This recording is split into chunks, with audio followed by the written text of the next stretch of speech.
Good evening, everyone. Welcome to Talk with the Titans, live from London, UK, all the way to the US of A and worldwide. Your host, Kalam, with the Titans. You know what? Tonight's show is Kemetic Christianity, the birth of a new era. So we're definitely going to be going in, learning about Christianity from an African perspective, or learning Christianity, should I say, from a Kemetic lens. Okay, from a Kemetic lens. We're definitely going to be talking about Christianity from a Kemetic lens. We're also going to be going in a little bit in philosophy.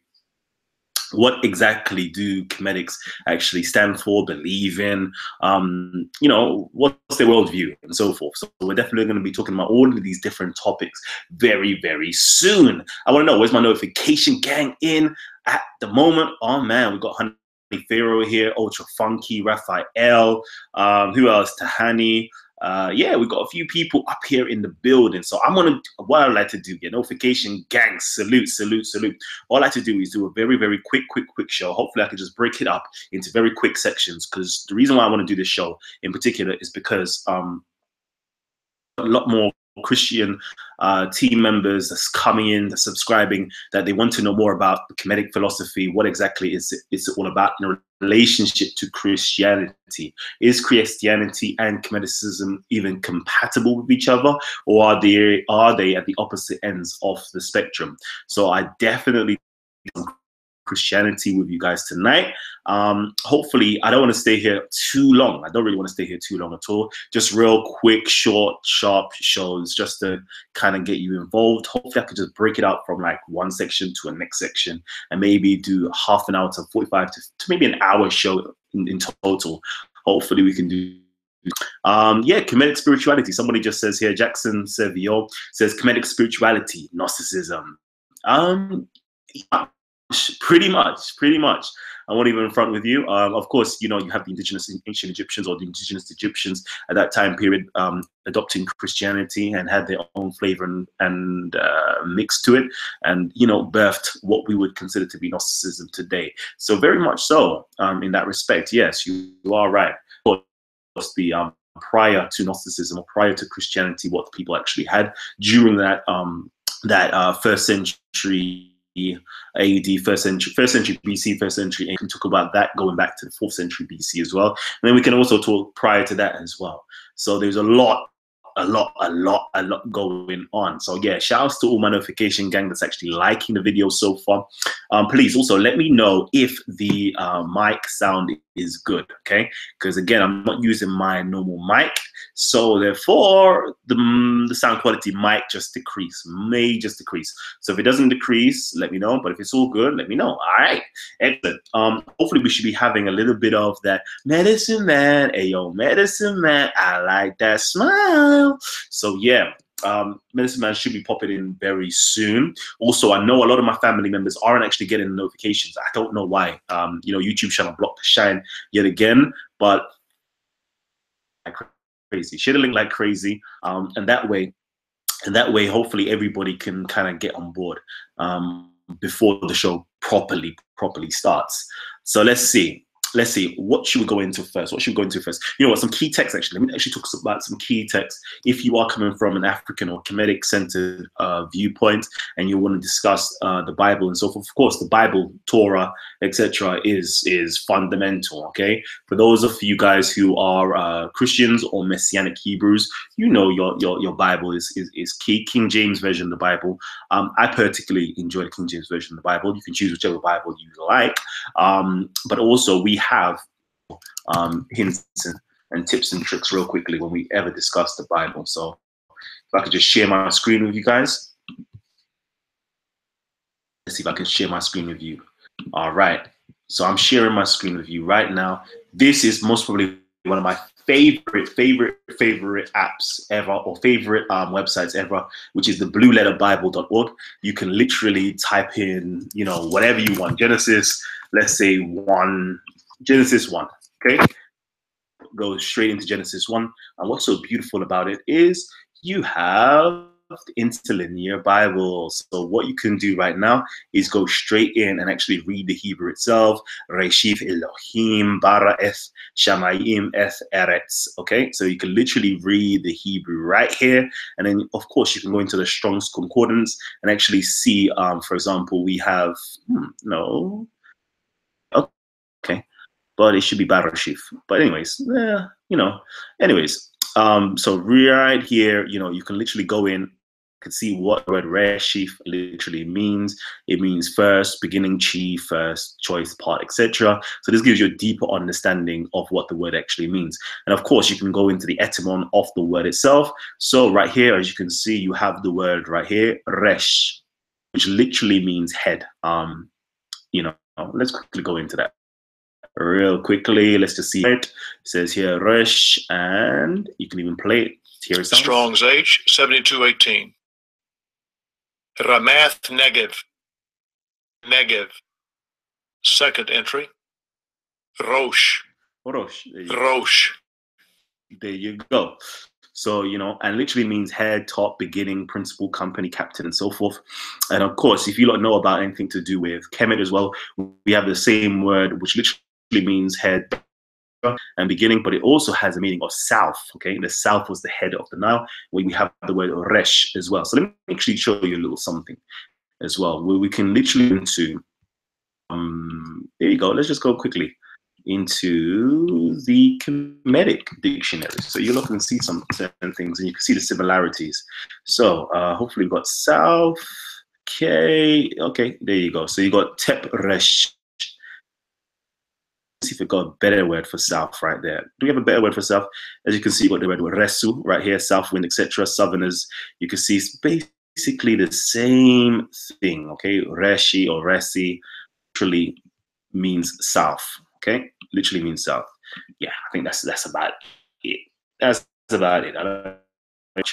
So we can see how we can compare certain ideas and languages from one culture to another culture. Okay, so this is the Hebrew right here, but we can also see that because Hebrew is part of the Semitic language, it falls under the Afro-Asiatic language. Of course, the Kemetic, Medo-Neter, ancient Egyptian hieroglyphs fall under the Afro-Asiatic language, where the Semitic languages actually branch from. So you can see a lot of similarities in the actual words and the concepts as well. So these are some very good tools to utilize. Let me just bring it back to myself. Let's bring it back to myself right about now. Other good books to actually go into if you really want to learn. I always go here. Nag Hammadi scriptures, very powerful, very powerful. Notes that's inside of these books. Nag Hammadi scriptures, very good one. Whoopsies. And another very good book as well is the Dead Sea Scrolls. Okay, Dead Sea Scrolls. Some of these books, if we're going to be going into a lot of Christianity, hopefully you lot can actually find some treasures in these books. And of course, the Book of Enoch. The Book of Enoch. I know a lot of on here have got the Book of Enoch. It's a very, very, very, very powerful book. Okay, the Book of Enoch. And that's really it. There's other books, but I don't even want to confuse your minds. That's just from, if you're speaking from really a Christian, Jewish Christian paradigm, those are some very key texts to go into, and it borders into a little bit into some Kemetic thought, but you just need to know how to unpack the Kemeticism within inside of it. But for those people also, let's see. Whoa. So for those people also, our guide that I want to learn a little bit more about Kemeticism, here, the Hermetica. This is a key book to get, okay? The Hermetica. Very, very, very key. Start with this, okay? The Hermetica. This one is actually from the Cambridge University Press, and the author is Brian P. Copenhaver. I'll repeat, Brian P. Copenhaver, okay? Very good book to read if you want to learn more about Kemeticism, entry level.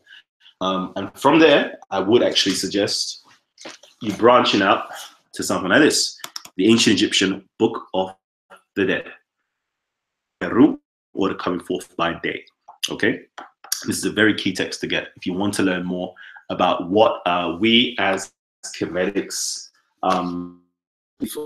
or think about or postulate or put forward as proofs. These are some very key texts to go and find a lot of our information from.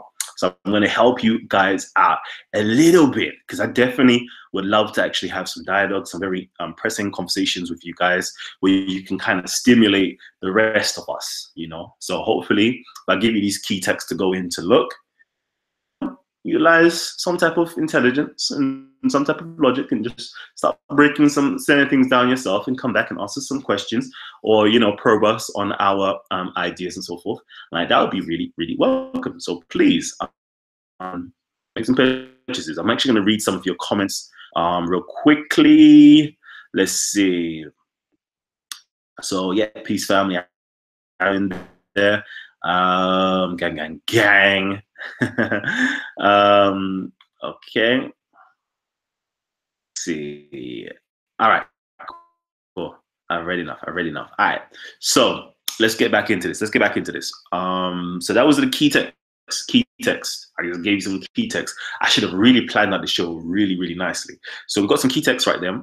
Secondly, we need to talk about key figures. Key figures in Kemeticism. Kemeticism for now. Allow me. I know everybody else is looking at me like, Cal, why are you using the word Kemeticism? I shouldn't really use the word Kemeticism, because a lot of you guys, you know what you guys would do? You guys will do this. Let me actually share my screen. So I know what you guys will do. When I say words like Kemeticism, you lot will do this. Kemeticism.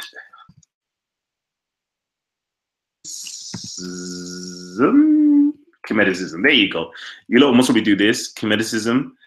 And then when you go into Kemeticism, you will find something like this.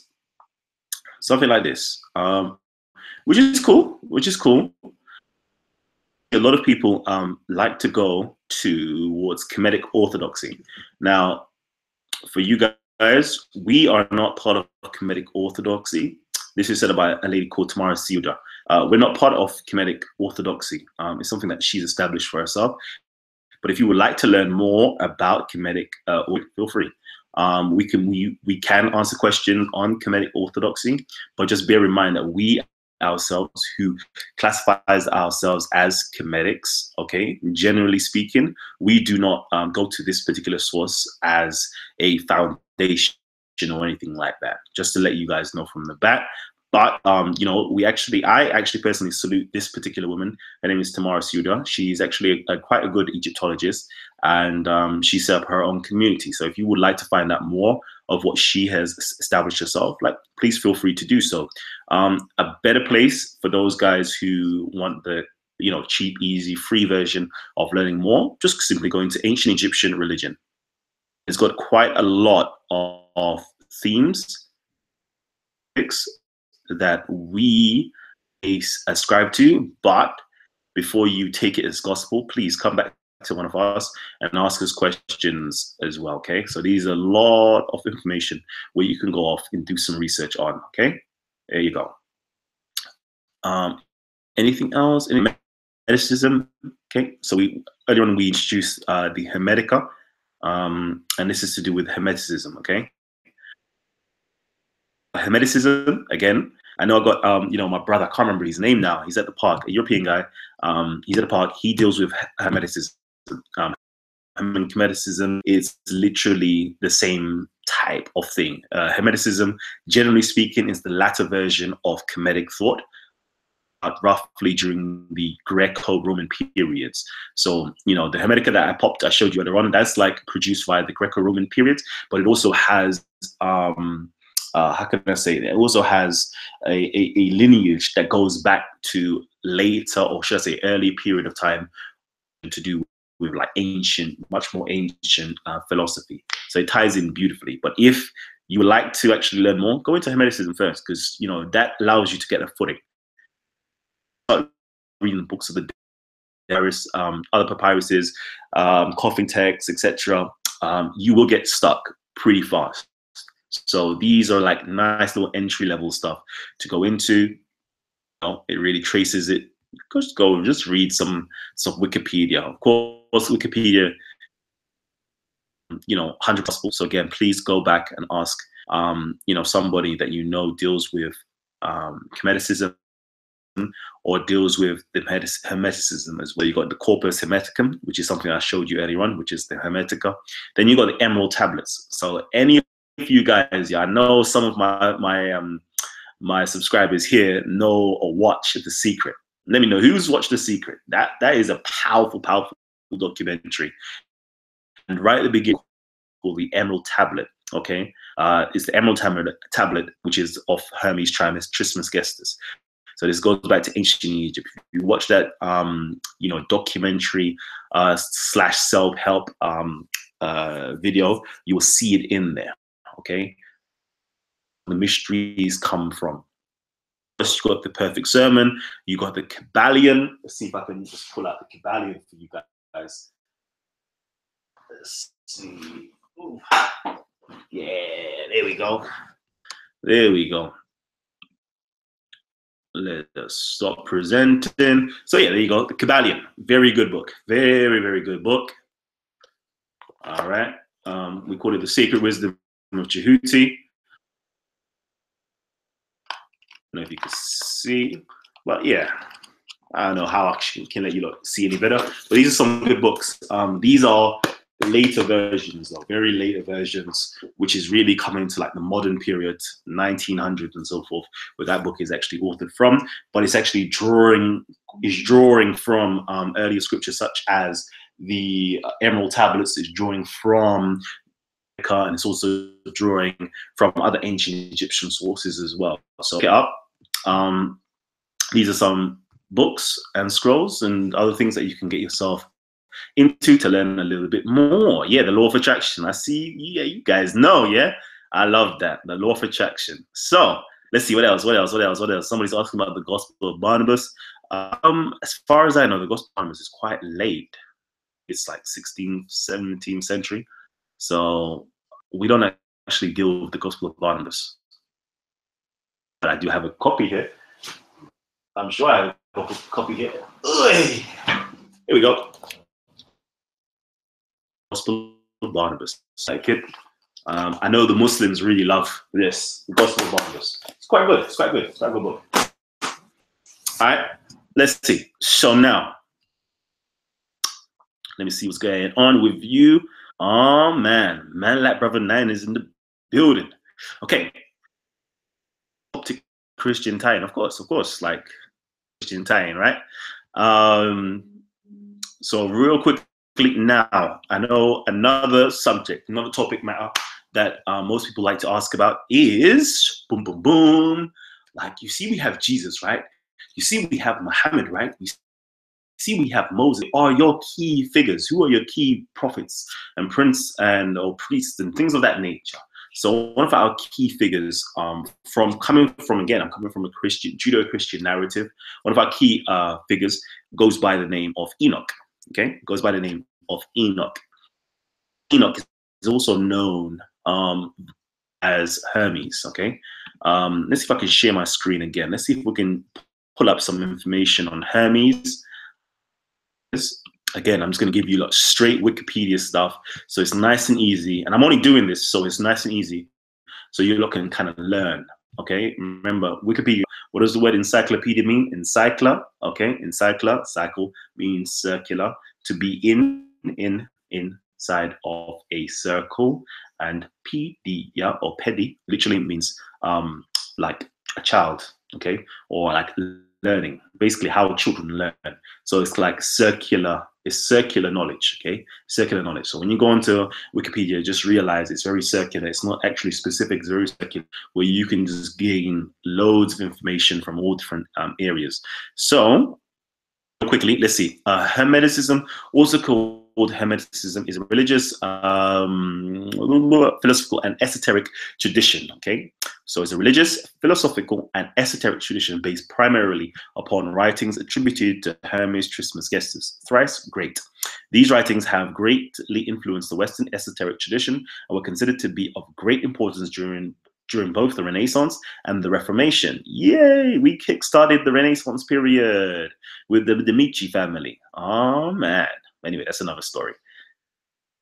The Medici family and the Borgias. Salute, salute, salute. You're in there. All right. The tradition claims descent from a preser theology.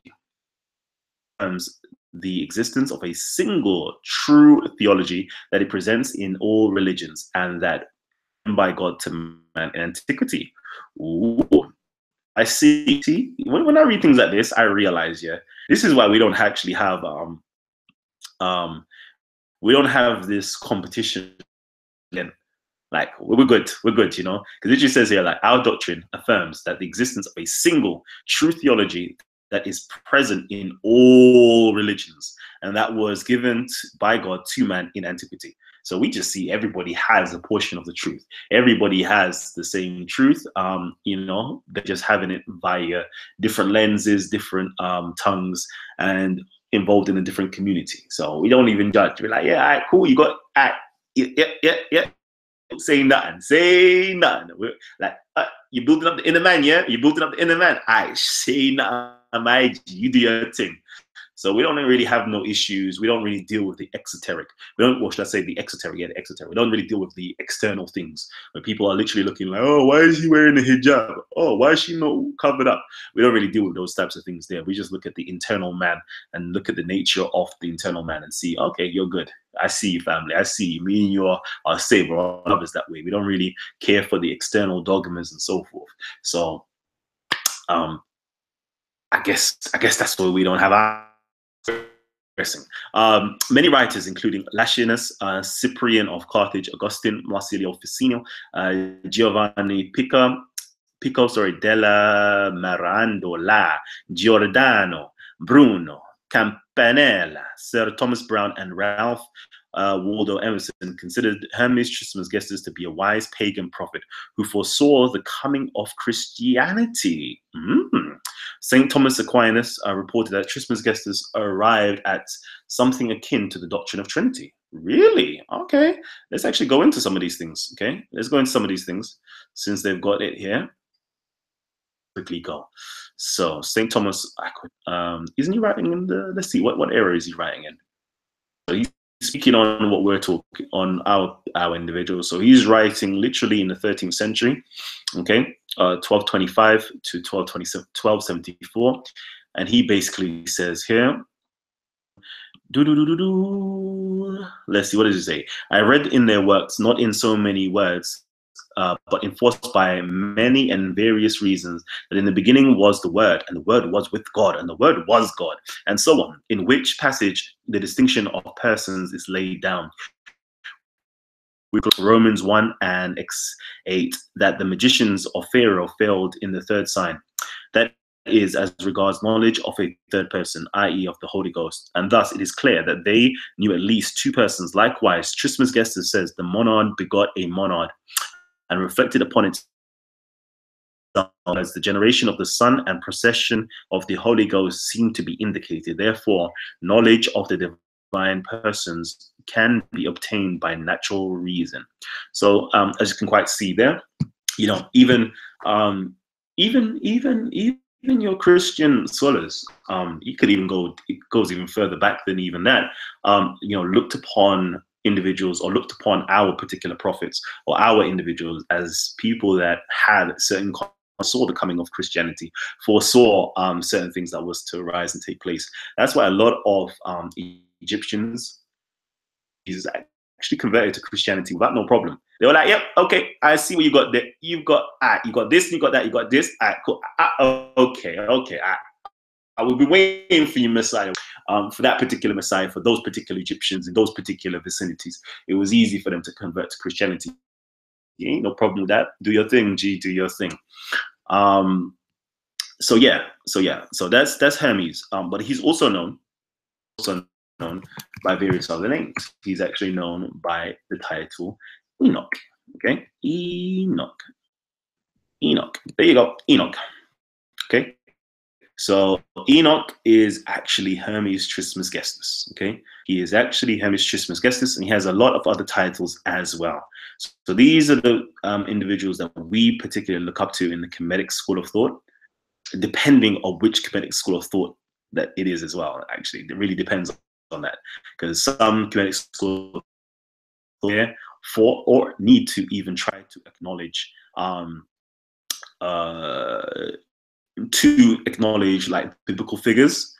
I'll give you the reasons why later on. Okay, so Enoch, of course, he's known as Idris as well in the records, and of course, when we go into the Kabbalah and the Jewish records, he's also known as the angel Metatron.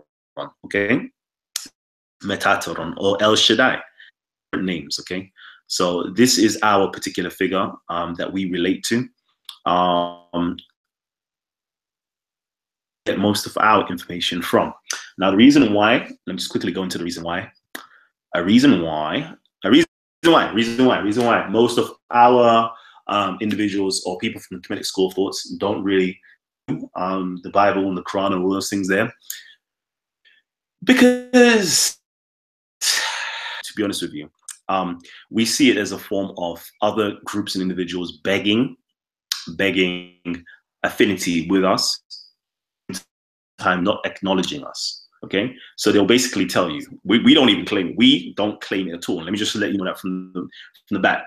You know, someone is going to be like, oh, prove that Hermes is Enoch, or prove that Jehuti, for example, we call him in our tongue Jehuti. Prove that Enoch or Idris and all them things. Like, fam, like it's not even upon us. We don't even claim it. We don't even actually claim it. We don't do it at all. Like you'll never hear an ancient Egyptian claiming Enoch or claiming like that. We don't claim it.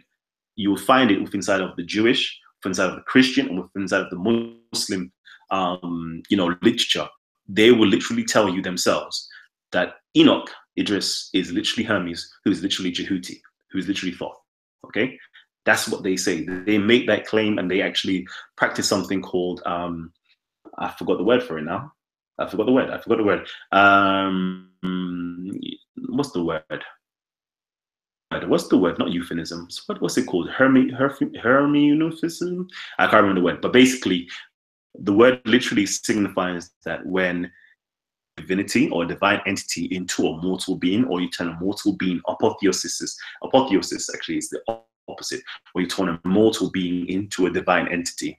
And we all know that's actually what took place with Enoch. For those of you guys who read the book of Enoch, you read in there that he actually translated himself, or got translated, should I say, into a divine being, from merely being a human entity to now going up into the heavens and translating himself to the highest authority in heaven, which is Metatron. Metatron is a very powerful individual that you should get in contact with. And learn a bit more about who that individual is. For those people who actually study the Kabbalah, I got you, family. I got you. You know them ways there. I got you. You got the Zohar and all them ones there. Those people who study the Kabbalah, you know, I've got you. Don't worry, I've got you. Okay, don't worry, I've got you, because we got going on. We got the Kebra and the Gas. So we'll tie all of these in. Okay, hopefully in the upcoming 3 months or so, we'll tie all of these things in, so you all can be part of the community. Today, I'm trying to focus on Christianity, Hebrew Israelites, and all of that good stuff, and tie it in with Kemeticism, so you can kind of learn from as well. So, anything else that I wanted to drop any knowledge on? Not for now. Information a little while. First, let me just invite my brother in. Medicine man. Hey, yo, Medicine man. Yo. I like that smile. What's going on, King? You're good? Yeah, I'm good, man. What's happening, man? Peace to everyone. You know, it's been a long time, baby. It's been a long time. Oh, man. It's been too long. Like, I actually started getting withdrawal symptoms. I was like, hold on. Why we have no shows yet? What's going on here? You know, and I had a few shows actually planned for people as well, because, you know, after speaking with what's his name, Carlo. Oh yeah. you know, we need to break down some, you know, quantum physics right about now. I need to break down some quantum physics. I was all going to prepare a show for that, breaking down the Newton principle, down the primordial atoms, and all of that good stuff. All that good stuff. Trust me. That needs to come. That needs to come. I think I'm going to do a show on that. But I thought to myself, have some Christians on. We're supposed to get that Christian Hebrew Israelite theme running. So I wanted to just bring this in first. Talk to me. What you got to say? Nah, but I'm here, man. I just heard a little bit that we was talking about, you know, dealing with Enoch, Idris, and, you know, getting into a little bit of the Kemetic philosophy, and you know, that major point that you brought up about, you know, we just want people to give credit where it's due. You know, we don't have an issue. We always say this all the time. We don't have an issue if you're Muslim. We don't have an issue if you're Christian, Jew, Buddhist, or whatever you want to say that you're a part of. All we're saying is just give credit where it's due.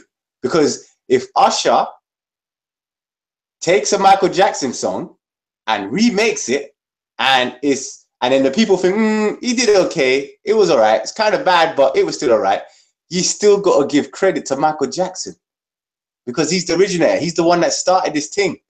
So all we're saying is, we Kemet, just give us some credit. That's all. Just give him some credit. You don't have to agree with us.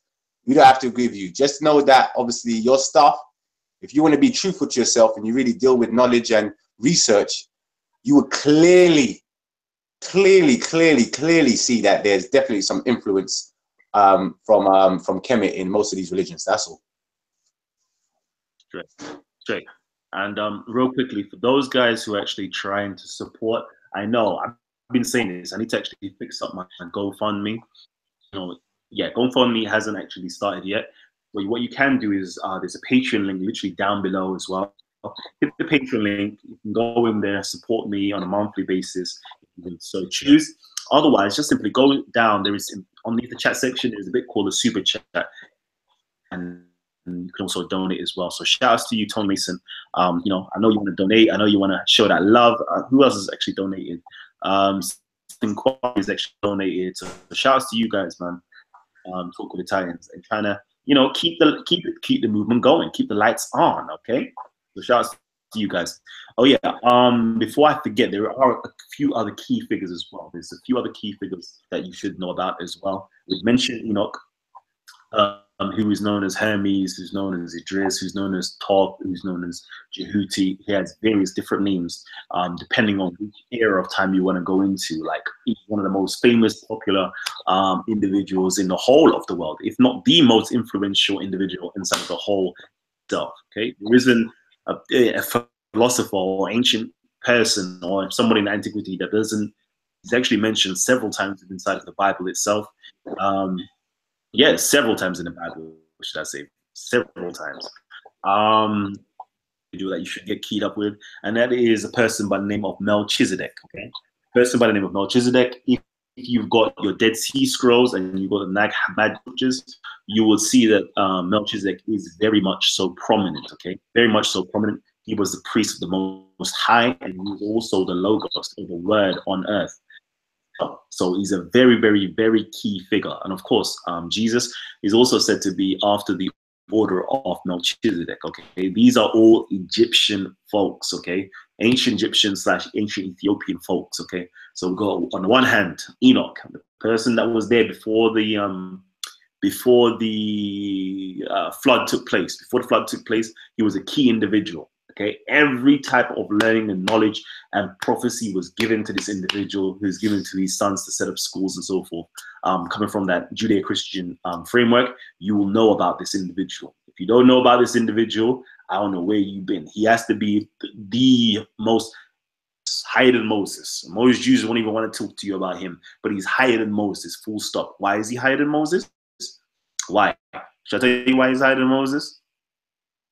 To be given scriptures, the first person who was taught to write by the pen, the first person to give humanity sciences of astronomy, geography, everything. Okay, so for your atheists, you need to learn about this particular individual. Okay, who else? What else is so key about this particular individual?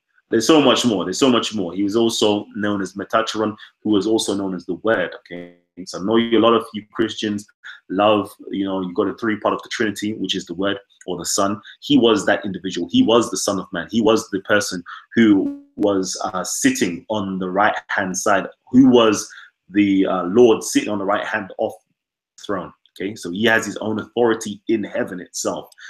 Okay, so he's a very, very key individual. Of course, in Islam, most people don't know about it, but he is also featured in Islam, sitting on a throne, where Muhammad is actually viewing him sitting on a throne several times, actually a couple times as well. So he's a very, very key individual that y'all need to learn about.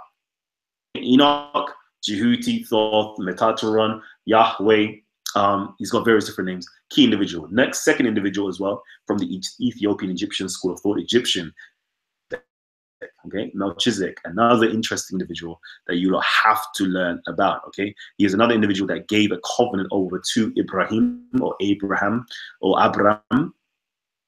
and made him into a great nation. Okay, very key individual that you have to learn about. That even Yeshua himself wanted to become in and after the order of this individual. There's only literally 3 people that are said to never have died technically in the Bible. First one being Enoch, Elijah the Tishbite, and the third one being Yeshua, Isa, or Jesus. 3 individuals, very, very key individuals. 2 of them we can, well, let's just say was you know, the first of the 3 to actually being sent up into the heavens. Okay, but I don't want to go any further than that. I don't want to go and drop no sciences. You know what I mean? Is that powerful knowledge? I don't want to do that. So I'll give you a nice little briefing so you can get familiar with what Kemetic school of thought has to say. But you know what? Let me see. Yo, my brother, I beg you, get up the Kemetic Creed. Get up the Kemetic Creed whilst I'm just reading some of these comments. All right, hold on a second. Okay. Let's see. Let's quickly read some of your comments out here. Somebody says, "Who is Idris?" Idris. Do this. I'll actually quickly share my screen so you can see me reading your comments, and then you all can get your credit for actually putting out these comments. Okay. Yeah, I got it. I'm ready. Yeah, say again. I got the Kemetic Creed when you're ready. Okay, excellent. So we got here, observant, or who is literally the Islamic, it's actually an Arabic term. Okay, Arabic term that is denoting the prophet Enoch. Okay, this literally means to be studied or to be initiated, basically. Studied or initiated. Translator or revealer. Okay, it's actually stemming back from the Hebrew or the Aramaic. I believe it's the Hebrew or the Aramaic. The Hebrew / Aramaic, darush. The actual word there is darush. When you go and read back the earlier text, you find out it's darush. That's the word. Darush Torah. How can I put it? The interpreter. Sorry, that's the right word. The interpreter of the law. Interpreter of the law. And when it goes into the Ethiopian language, okay, or the Ga'ez language, into the name Idris, okay? And then when it came into the Arabic, it is now Idris. And it literally means to be the interpreter. And for those of you guys who know who Enoch is, he was the interpreter. Those who know who Jehuti was, he was the interpreter. So this is what the name Idris means, and this is who he is, known via the Islamic school of thought. Let's quickly see some more questions. I don't know what. Has writings in the King's Chamber, Enoch's writings thought, I can show you, Kalam, the other 100 books are past the last war, are written for the future generation. Those may be indeed. Wow, okay, powerful stuff. Kalam, leave some links after the show, please. Whew, I'll see what I can do. Books were not meant to be true, but rather mythological texts housing spiritual truths. What about Noah and Gilgamesh? Interesting. Y'all knowing, y'all learning, yeah? Muhammad, the first Muslim according to the Quran. Okay. Let's try to stay away from Islam. You know, let's stick on to Christianity. Let's stick on Christianity. All right. Go on, my brother. Let's quickly go into the Kemetic Creed. Okay. So this section right now, a lot of people want to learn more about the Kemetic Creed, what exactly do Kemetics actually believe in, and so forth. So we're going to give you a quick breakdown right now. Hopefully, I'm going to try to cut this video right here so we can give you something that you can just point like, okay, that's it right there. That is what they deal with. Okay, I've got him. I got him. Go ahead, Gabs. Yeah. Okay. Which bit do you want me to read from? Do you know what? Yeah, read the whole catechism. Actually, start from the beginning. Yeah, start from the beginning still, if possible. So the first bit is what is Kemet, right? Yes. So you know, a lot of times we're asked the question like, what exactly is Kemet? What is Kemet? Oh man. Okay. Alrighty. So Kemet is an ancient African word denoting blackness. We utilize it today in correlation with its three ancient usages of: one, the black land; two, black people; the black woman. The third usage in its modern context is to do with the indigenous black African philosophy, as the black woman was the first teacher to shape the child's mind. Therefore, Kemite or Kemetic is anyone who is from the black land with black ancestry that professes a black African philosophy. That's Kemet. Interesting. Yeah. Religion. Okay, so what is religion? There is no word in the Kemetic language for religion, but the closest understanding we have for the term religion is Ma'at, which is order. Excellent. I know what's going on with your mic though, but let me ask you the third question here. What did you say? I think it's cutting out. Is my thing cutting out? My mic, can you hear me? Yeah, it's cutting out mad. Still, the question here is, what is Ma'at? Okay. Ma'at is the concept that embodies and inculcates the principle of truth, justice, reciprocity, balancement, equality, harmony, life, and abundance. And its adherents are bound by a duty to realize Ma'at and to destroy Isfet. So what exactly is Isfet? I've heard this term being used by Kalam quite a few times. What is Isfet? Isfet is the antithesis counterposition to Ma'at and represents lies, deceit, injustice, poverty, lack. I got you. So Isfet is the antithesis counterposition to Ma'at and represents lies, deceit, injustice, poverty, and lack. But what exactly do you not believe in though? Okay, there are no beliefs, we just deal with the facts. Although we have 7 foundational principles that bind its adherents together, namely the Gnosis, theology, cosmogony, ancestry, pedagogy, ethics, and eschatology. Interesting. All right. So let me go into this. You know, earlier when you said that, you know, the 7 of them that binds, you know, everybody together, you know, is literally, well, the first one there is Gnosis. So yeah, Gnosis is literally knowledge. Gnosis literally means knowledge. Is that true? Yes, Gnosis is knowledge. All right. Yeah. And when we're talking about knowledge, we're literally talking about, you know, maxims in the world, which is know thyself, know the universe, and then you'll know the divine or know the gods. Is that true? Yes, that's true. All right. So you know what? I want to know about theology, you know, because I know we have like we hear the Muslims screaming out la ilaha illallah. I hear the Christians talking about fatherhood of God and lordship of Jesus Christ. Could you give us what exactly is your own? 100. Okay. So the theology is God is one and the creator of all things, which continue to depend on God as elements in a hierarchy of beings. All right, cool. You know, you're talking about the hierarchy of beings, yeah? Does that mean that there's a cosmogony? You know, let me actually talk about the cosmogony because it seems as though your mic is a bit, you know, so let me just quickly go real quickly. Okay, so second in this hierarchy, after God himself, comes the intelligible world. Intelligible world. Physical. Okay? the creative and beneficent powers of God, intelligible and sensible realms, to the sun, which is the demiurge, the 8 spheres, the planets, and the earth. That's pretty calm, you know. I didn't even realize that, you know, really and truly, from way back then, they even realized that the earth was revolving around the sun rather than the sun revolving around the earth.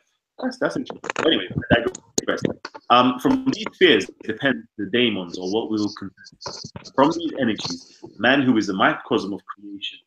Thus, everything is a part of God, and God is in his creative activity continuing unceasingly. All things are one, and the pleroma of beings is indestructible. You know, okay, cool. So we know about knowledge, Gnosis, science, etc. And then we looked into what is God, and now we've gone into the universe. Like, I want to know about humanity. Like, where do we come from? What is our anthropology? What is our ancestry? What's our thoughts on that? We're going into now ancestry. Yeah. Can you hear me clearly now? Because I put on a mic. Can you hear me clearly? You're good. You're good. Good, yeah. Okay. So ancestry. We venerate the ancestors and give reverence to the Black land and its people. Okay. Perfect. So I like that. You know, a lot of times, you know, people ask us, yeah, so you know what, yeah, we have as Christians, we have the Bible as our book, you know, is our basic instructions before we leave the earth, you know, and so that's our scripture. And then, you know, we have the Muslims, you know, they have the Quran, your scriptures, and also what are your, you know, your key figures that you look up to. So Okay. I want to talk about your pedagogy. What is it actually guides you and leads you? Okay. Our source of guidance is derived from the Medu Necha, divine speech, nature's expressions, followed by our prophets, priests, effective ancestors, sages, and all the ancient records contained in the temples, tombs, tablets, and papyruses. I love that. Okay, cool. That's quite lengthy and healthy, you know. I know we should really break these things down, but we're trying to move real fast. Godspeed. So also, as a Christian, you know, and as a Jew, I've got the 613 mikvahs, and as a Muslim, I go to the, you know, I follow the Sunnah. You know, Surah Al-Baqarah, that gives us quite a lot of our in-depth teachings to do with, you know, how we conduct ourselves, our custom. How, you know, how do we conduct ourselves? How do we relate to fellow human beings? What is our ethical system? Okay. Our moral compass is guided by the precepts of Ma'at, which is codified in the 42 laws of Ma'at. Okay, and repeat that again, because I know your signal is cutting out. Repeat it. Our moral by the precepts of Ma'at, which is codified in the 42 laws of Ma'at. Ooh, okay, cool. Like these, you know what, family, y'all need to go down and just, you know, type in 42 laws of Ma'at, Titans TV, and then you can get a nice little breakdown of that, hopefully. Eschatology. So you know what, yeah? You know what? Like, Gabs, to be real with you, I hear what you're saying, but at the end of the day, one of these days, you know, so I want to know what is our hopes for the future? What exactly is our hopes for the future? About your eschatology, your afterlife conceptualization. Okay. We hold that there will be a day of standing where the deceased will be assessed by a tribunal of judges and weighed upon the scales of Ma'at. And if proved true of voice, will be immortalized in the hereafter as an Ahu, and an effective ancestor. Excellent. So let me just repeat that for everybody nice and loud.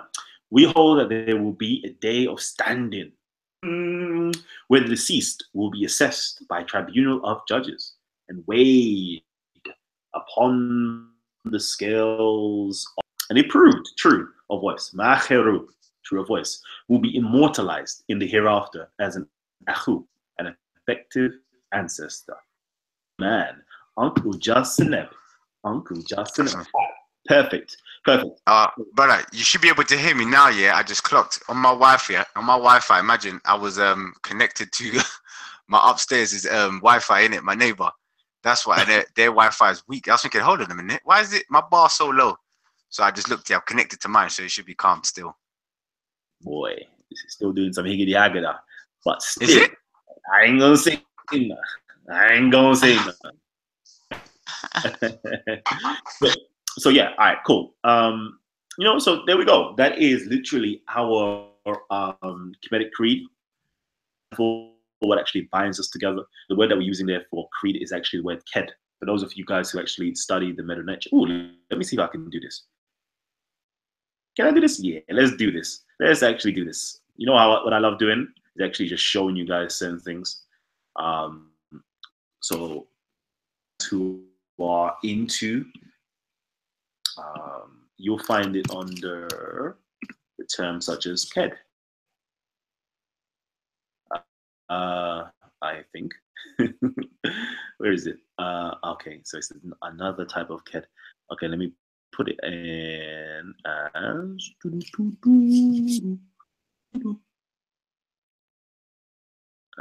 okay, maybe not. Maybe not. The people all this time, of course not. Put it as disposition. Disposition. There we go. Character disposition. Okay, there we go. So, you know, what we utilize as is our KED, which is our form, nature, reputation, character, disposition, and extent. Okay, or fashion men. Literally, how we build or fashion men. So, how we build or fashion our own particular character. Okay, how we build and fashion our own particular character is literally based upon our Kemetic Creed. That is what helps us build us as men, or as humans, or as boys, or as children, and as daughters and as sisters. Okay, this is what helps to build our characters. It's also another way of saying KED as well. KED is what actually ties us and binds us together. Our disposition. This is the thing that we're saying, setting forth that says this is who we are. Okay, right here we see it's building something, and what it's actually building is our backbone. Let me just say our backbone. This is what keeps us steady. What keeps us steady, but let me get the right term. G.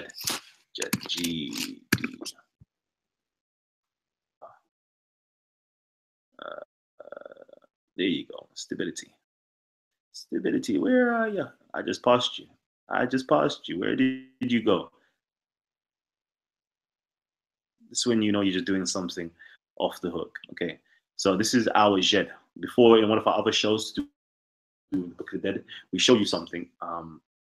Quickly, we showed you something earlier on, which is literally a Jed pillar. Okay, and literally right here, you can literally see that there is 1, 2, 3, 4 things coming out.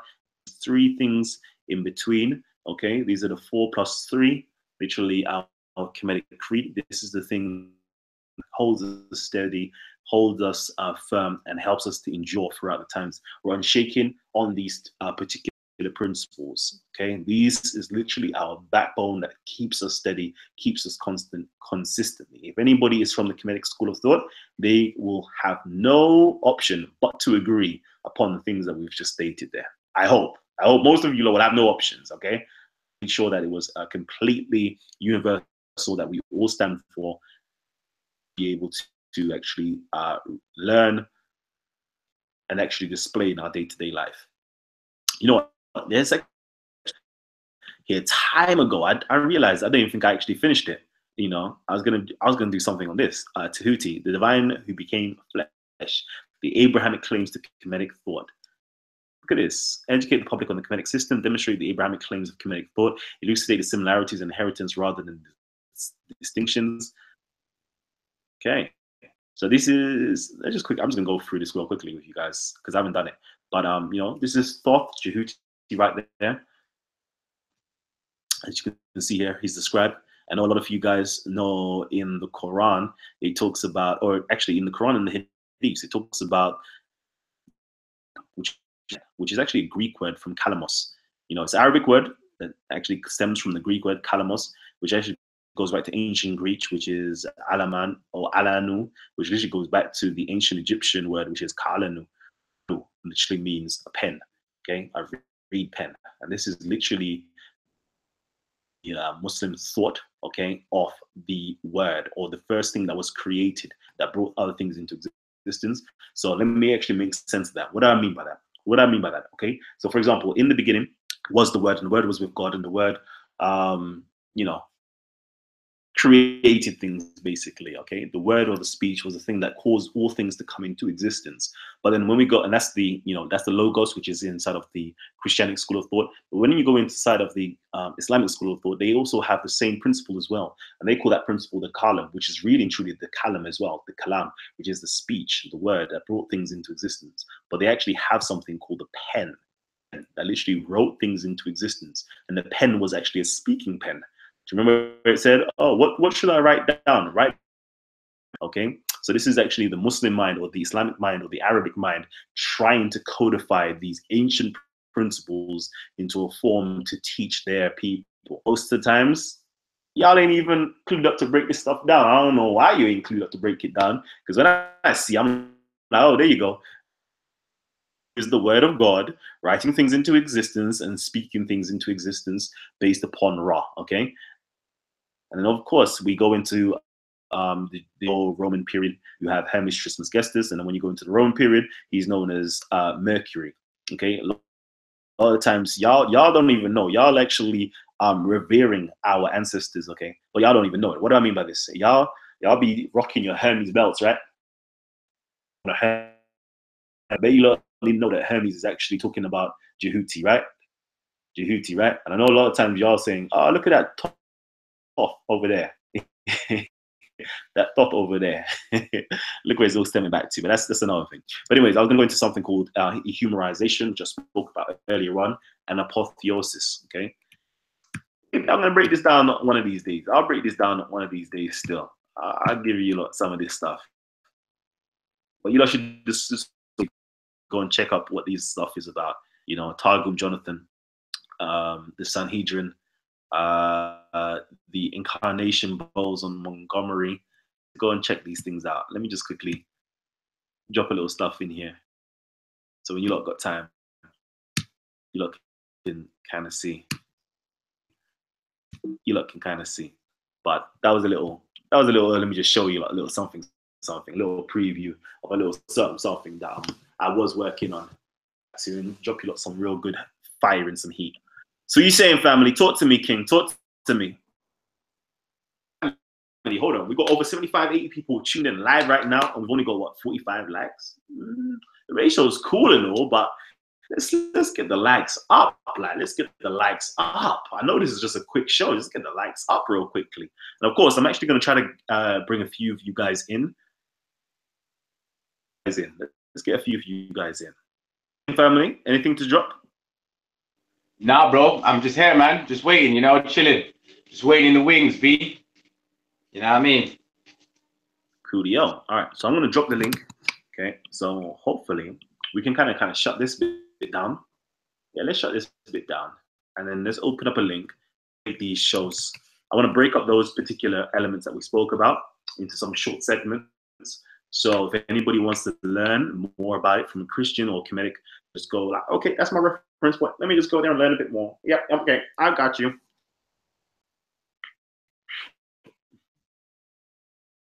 Let's see. Certain people just want to touch. Man, that Sarah is in the building. What's the thingy today? And this show may not be for you, my brother. We're talking about Christianity, G. We're talking about Christianity. Let's see. Individuals like this. Let me put them on time out. Okay. Jeez, what's Sarah saying? She's in the building. What's she saying? He's in the building. Pentecostal ministry. Big Gavelli's here as well. Let's see what's he saying. Muslims hate those. Blame on me. You just get at the Muslims at present that I saw last. Oh gosh. Oh, maybe. Wow. Okay. I think we may have somebody that we just may need to block. Yeah, I think so. Let's just see. Law of Ma'at came before or after Hebrews leaving Egypt. Okay, somebody asked, let me actually share my screen. Let me share my screen. Who are you looking over here? Okay, so I posted the link. If you don't want to join in, just come through. So someone's asked here, could Toby Ake, Law of Ma'at came before or after Hebrews in Egypt? You know what? Fantastic question. Fantastic question. I'm obviously going to say before, but my question to you is, before I even say before, okay, that's my go-to answer. Before I even go there, the question I want to ask you is, Hebrews in Egypt. Okay, when was the Hebrews in Egypt? Do you have a timestamp? Do you have a time frame of when they were in Egypt? Do you have any records of them being in Egypt?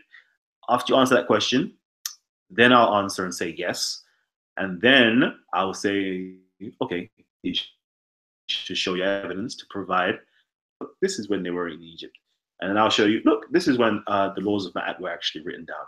Okay, so the answer, so we can have a nice little dialogue and show you the answer, so we can work together. Okay, so we got this guy here, Jawad Ali.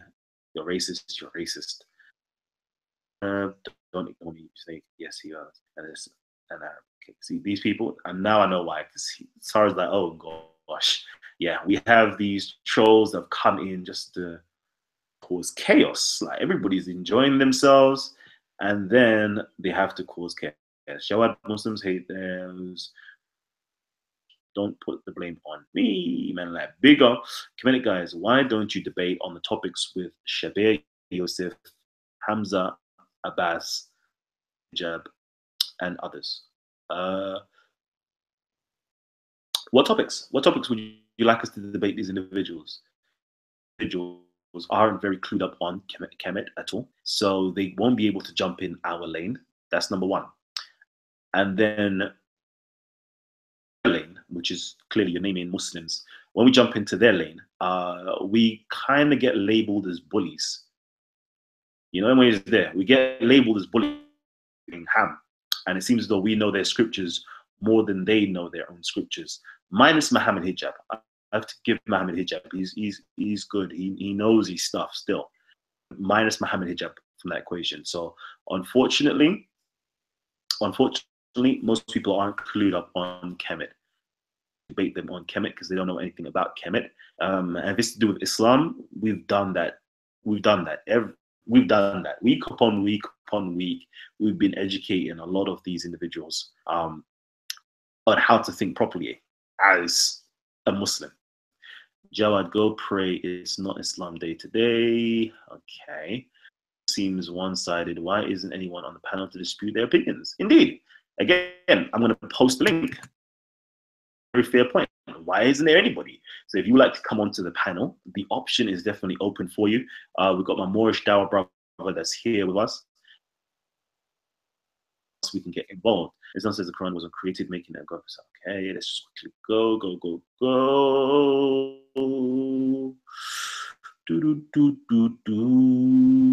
Okay, cool. Ron A says, Kalam, we should talk about unity. Hopefully, this is kind of what this show is about. It's about unity.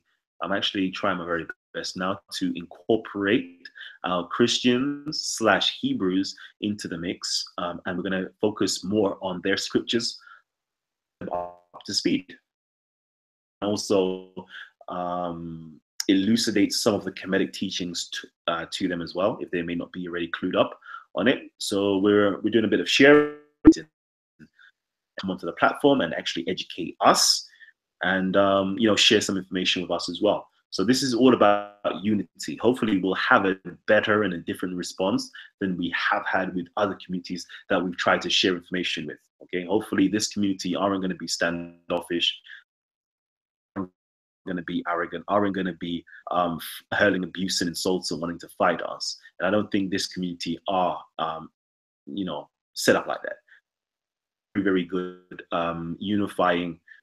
And of course, I don't mean that every single individual that we've spoken to in the past has been that way inclined, but you know, it's verily left a sour taste in our mouth. Yeah, dealing with certain other individuals, but there are some beautiful individuals that we've dealt with, and very powerful individuals that we've dealt with, and in characters and morals that hopefully we can engage again and again and again with, to learn and to share information with. Let's see. Lowe says Moses and Jesus were mock suits. Oh man, it's all about unity sometimes. Kemet ideology, because I really don't understand what's core of. Didn't you should watch? You know, I don't know if you watched. I'm gonna Paolo Pashazedi. Let me just break down what you just said. Kemet ideology, because I really don't understand of your beliefs. Number one, we said we don't deal with beliefs, we only deal with facts. So go rewatch this video and you can see what we were talking about. Broke down our core things or core dispositions. We literally broke that down. We gave 7 of them. A nice little introduction to that. So if you don't know what we're talking about, please rewind the video, watch it, and ask some very direct and specific questions. Bite-sized chunks, and then afterwards we'll give you in a much more in-depth chunk after that. And I think we have been doing that throughout the period of the weeks. You're in this video, so please go rewatch that video. Go rewatch this video and see what we're talking about. Where the hell is my last comment? The oldest Islamic inscription is at the Dome of the Rock in Jerusalem. Muhammad Abdullah. Okay, no problem. Shema, you disturbed. What happened to what is Betty? Okay, cool. Let me jump out of that and see who else is with us. So, brother, my Moorish Tower brother, what's good? You're the only one. You're the only one that's actually, took the bait and jumped in. Yeah, you brought up an interesting topic, and I'm a Moor, but I'm also of Israelite descent, descending from the Maghreb of North Africa. And you brought up something once, and I believe a conversation with Adnan Rashid that sent me on a whole whirlwind journey of linking Kemet and the Israelite connection together, right? Breaking down the concept of Seba, and I believe you said Sebaun or Sebain, something like that, right? And bruh, that's a bridge that links the Israelites and Kemet together, and we can build a bridge and not have this divide of we're not African, we're Israelite, yada yada yada. Because even with Islam, right? So in Islam, the Sabians are recognized as people of the book. And in the Bible, we see them as the people of Sheba. And y'all were just breaking down the 42 laws of Ma'at, right? Well, a lot of people don't know that Sheba in Hebrew has this concept of meaning 7, but it also can mean taking an oath of 7 or saying something 49 times. 7 times 7, right? And the original law of the Israelites is not the 10 Commandments or the law of Moses. It's a law that predates that and goes to Melchizedek, like you were breaking down on a previous show, right? And how Melchizedek was a potentially a priest from Egypt, right? Well, the law that he taught, or the law that would have been prior to that, would have been the law of Moses. And the law of Moses was broken down as 7 laws, represented by the rainbow. And these 7 laws are very similar to the 10 Commandments. However, the main difference is that you'll see that the 10 Commandments have laws against coveting something and have no laws for justice. The 7 Commandments have no laws against coveting and have a specific law to where you're supposed to have courts of justice to where a poor man and a rich man are treated equally, right? That's not in the 10 Commandments. So these 7 laws of Noah, any Hebrew rabbi, any Jewish rabbi will tell you these 7 laws of Noah are universal to all mankind, right? And what's interesting is when you look at the 42 laws of Ma'at and you add on these 7 laws of Noah, you get 49. That oath, you know what I'm saying, that 49 oaths, right? And when you look at the breakdown of the 7 laws, and how they connect to the 42 laws, you'll see that a lot of the 42 laws of Ma'at have a lot of similarities to them. Like, don't steal from this person or that person, etc. Right? And you'll see like a concept like don't steal. That's one of the original 7 principles. And you'll see that throughout the 42 negative confessions, right? In multiple incarnations. I'll leave it there for right now. Down. Okay. All right. Perfect. You just dropped some extra jewels to me that I'm gonna have to go now and research. Still. All right. I don't know whether it's my internet connection. I know my internet connection's been moving mad dodgy over the past day or so. I don't know if it's my internet connection or it's everybody else's internet connection. I'm actually going to invite my brother in. Who's this? Brother Victor. And let's just see whether it is my internet connection or if it's just everybody else's internet connection. Come on, King. What's good? Just mute your mic. Click onto your picture, and there should be an opportunity to actually unmute your mic. Are you going to unmute? Or are you just here to see? You got to unmute your mic, King. Your mic is not unmuted. Is click on the screen, and it will say, it'll have a little button that looks like a mic. Just click onto that, and you'll be able to come on and speak. Unfortunately, your mic still isn't unmuted. Can you unmute it for him? Very good. You might not know how to do it. But you can't, but you can. No, I can't, you know. I don't think I can. No, I've got those secret buttons there, yeah, that can do all sorts. But he's trying to talk here, but I don't think he can unmute his mic. Yeah, I don't think I can. I can't even help my man. I can't even help my man. I just muted everybody's mic just now. And I can't unmute my man's mic. You know, only way he's there. So unfortunately, for you, King, unless you know how to unmute your mic, I can't help you. I cannot help you. Back in now to see what you guys are saying. So family, again, if you would like to join the panel, okay, I'm going to keep dropping the panel link. Come in, you know, if you've got any questions or if you've got anything to say, come in. And help me right now, actually, because I don't know how far I'm going to go back and read all your comments. Do right now is tag Titans TV. Just tag Titans TV and post your questions or comments if it's directed to me, the panel.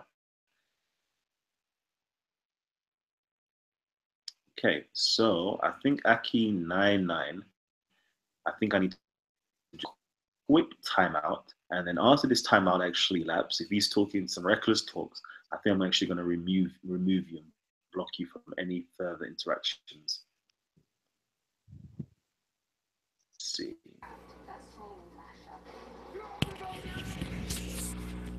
All right, Victor, you're in.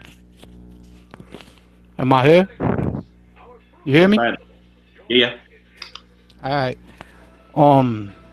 My question was to you, what are the Kemetic prophecies that came to pass? Like, you know, the Christian prophecies, some have came to pass. I just want to know, is there any Kemetic prophecies that came to pass? Good question. Very good question. I'm actually going to read one out to you right now. That has actually come to pass.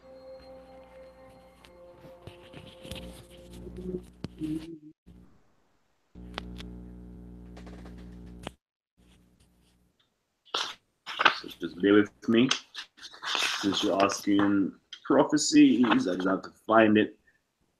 I could just pick up a book and find something. Let me just see what I can do.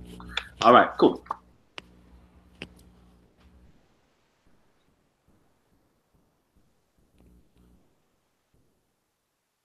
Okay, cool. So here's a prophecy for you. Again, this is coming from the Hermetica, and you let me know if this has actually come to pass. Okay, a time will come when it will appear that the Kemetics, Egyptians, pay respect to divinity with faithful mind and painstaking reverence. Worship will be disappointed and perish without effect, but divinity will return from earth to heaven, and Egypt will be, or Kemet will be abandoned. The land that was the seat of reverence will be widowed by the powers and left destitute of their presence. Occupy the land and territory, fall into neglect, but even harder, a prohibition on the penalty prescribed by law enacted against reverence, fidelity, and divine worship. Then this most holy land, seat of shrines and temples, will be filled completely with tombs and corpses. Kemet, Kemet of your reverent deed. Only stories will survive, and they will be incredible to your children. Will survive to your faithful works, and the Europeans / Iranians, Asiatics, Indians, or some such neighbor barbarians will dwell in Egypt. For divinity goes back to heaven, and all the people will die. As Kemet will be widowed and deserted by God and human. I call to you, most holy river, and I tell you your future. A torrent of blood will fill you to the banks, and you will burst over them. Not only will blood pollute your divine waters, it will also make them break out everywhere. You will be much larger than the living. He recognized as Kemetics only by his language. In his actions, he will seem a foreigner. That's just a quick one. Question to you is, have you seen that come true? All the part, Have but you seen that come? the part where you said that God and no man will be there. When was there no man in ancient Kemet or recent Kemet? Again? When was there no man living in Kemet? Because your prophecy said that there be God will forsake them, and there'll be no man living in Kemet. Okay, I'll repeat. For divinity goes back to heaven. Right. Okay, and all the people will die, deserted, Right. as Egypt will be widowed by God and human. Go ahead. Oh, so would you like me to explain that to you? That's the part I'm having problems with, because if it's deserted by God and humans. Okay, so let's go there so it makes sense to you. Heaven, okay? Divinity goes back to heaven. Everything, let me break that down for you even further, actually. Just saying divinity goes back to heaven, because it makes sense, but it makes no sense. What do we mean by that? The knowledge of the divine, the knowledge of the sciences and so forth, to where it came from, okay? And people there will be completely ignorant and devoid of that particular knowledge and that particular reverence. Go back to heaven, and all the people will die. Okay, one of the things that we call these people who are dead, walking dead, we literally call people walking dead. We're literally living in the age of resurrection, or we're coming to near the days of judgment. We're literally living in the era where people are the walking dead. They're literally in their graves. Why do we say that? We're talking very metaphorical and very spiritual and very right now, because people, although they're walking around believing that they're alive, they're completely devoid of anything that actually truly makes you alive, alert and conscious. It's another way of saying that if you're, a lot of people aren't awake, they're sleeping. There's a cousin or the sister to death terminology that's been utilized with inside of Kemetic thought. And also when you look at Jesus, he utilizes the very same type of wording. You had within his Bible times, remember? And it says, go and let the dead bury the dead. Doesn't literally mean that the people are dead themselves, like literally, but they're dead inside of their hearts, inside of their minds, inside of their soul. So that's what's going on there. Let's just quickly continue. It will be widowed, and all the people will die. Okay, people will die. Doesn't mean that the people there aren't actually still alive, but they will die in a metaphorical, spiritual term. Okay, so deserted. The souls of the people, literally, that what makes them alive, has now flown away, just like the gods themselves flown back into heavens. Okay, as Egypt will be widowed. Okay, widowed. So I guess the husband at this period in time is the people, its soul, and the nature or the divinity itself. Okay, will literally be widowed and deserted by God. There we go, and humans. And the divine principles has literally left the land. There is no humans there, and there is no God figures. This literally means that which is indigenous, that which is true, that which is refined, that which is beautiful, has completely been deserted and left the landmass of Egypt. The souls and God itself will return back into Egypt or back into Kemet, but that's later on in the book. Does that make sense? If it doesn't make no sense, please pick away until it does make sense. No, I totally understand that. You know, most of what we learn today is all literal. So we take everything on a literal basis. So when I hear there's no God or people in the land, that's what I take it as. But you know, the Kemetic science, it goes deeper than that. You know, and I'm still expounding on myself to learn these things. So, you know, the only dumb question is the unasked one. So that's why I ask these questions. Beautiful. I love that. I love that. Yeah, once more so our audience can hear that because I like that. What part? The only dumb question is an unasked question. But That's right. repeat that again. Yes, yes, sir. So if anybody, you know, is trying to, you know, expand their minds, even if they're in a book, you know, you still have to ask questions to learn about other people's backgrounds, religions, sciences, or whatever it be. So, you know, a closed mouth don't get fed. Staying hungry. I'm trying to learn, brother. And I learned a lot from you, Gab, Sarah, the whole crew, man. Titans TV, you know. And I'm still learning, you know. That's why I'm here, you know, opening up my mind to pick your mind. Beautiful. I love that. Thank you. Thank you. Humbling, man. It's humbling still. Let me quickly in my screen actually with you guys so you can see some of the questions. Panel members actually have any questions or comments that they would like to make, please do. I'm just going to serve my audience first and foremost, okay? 95 people tuned in right now, and we've only got 62 likes. Come on, family, man. Show us some love, man. Let us know that you're supporting us. Eddie82 says here, prophecy. Who is the prophet speaking these words? Earlier on, we showed you the book. It's actually from Hermes himself, Asclepius, in this particular one. Let me just see.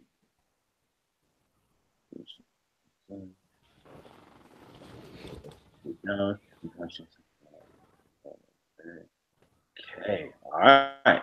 Glad to have my my moderators getting it in.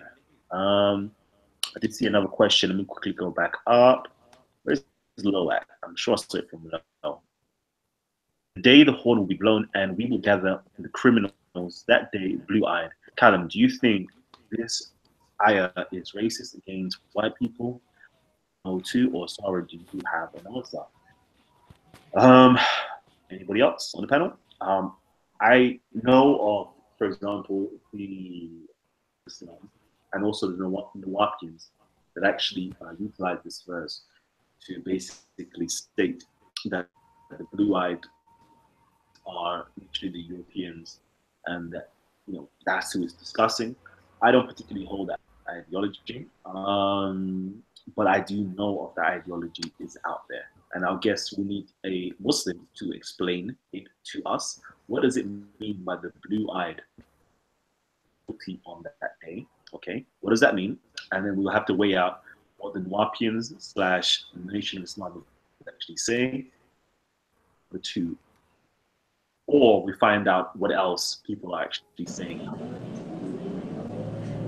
And that'll be the best way. Actually have, I don't actually have any exegesis on what that actually means. I don't know if anybody else here does. All right. Let's see. Sure. Where's Low at, man? Where's Low at? I'm trying to just read what Low was saying earlier on. Okay, never mind. Questions. Please drop your questions and tag Titans TV. I apologize if I didn't get to read out your questions earlier on. Or stated, just literally tag Titans TV. It helps me to see them much easier. If anybody would like to unmute their mics and actually speak, like, the mic is open for you, man. Come on, family. I got a quick question, fam. So in the whole line of Melchizedek going back to Egypt concept, how does Enoch play into Egypt, right? Because when the brother was asking about a prophecy, right, my mind immediately went towards Enoch, right? Because he broke down the concept of a coming flood, and we can see with archaeology signs of the floods all around the world and whatnot, particularly in the area that that Enoch would have been in, right? We can see that 12,000 years ago that we went from not having a Red Sea to having a Red Sea, right? We can see that, and we can see that also with the storyline of the people, the Sabians, where you get the saying as divided as the Sabians because they existed on both sides of the Red Sea. So how does Enoch play into the whole Kemetic concept? You know what? I've got, like, how does Enoch play into the whole Kemetic concept? I don't know if it's just me, but it can't mad. So, family, let me know in the comment section. Is it cutting out? Is my mic sounding terrible? Is it just you know, everybody else who's coming on? Please let me know. Signal may possibly be weak. I heard what you were saying clearly still. Is it? Yeah. Oh man. Someone saying, yeah, your mic is okay, Callum. Yes, flaky mic. Callum, you need to control your moderators. Convert to Kemet. Big up. Okay, Mr. Sibbs. Okay, cool. So somebody says, yeah, it's chippy at times. Okay. So could you question or repeat what you stated so I can just kind of be with you, one with you? So again, going on with the concept of Melchizedek being linked to Egypt, right? Going in that lineage of prophets, Enoch would also be in that line. So my question is, how does Enoch connect with the concept of Egypt, being that the brother previously asked about a prophecy, right? And we can see a physical prophecy taking place where Enoch was breaking down the coming flood, and we can see that one actually happened in that area where he came from.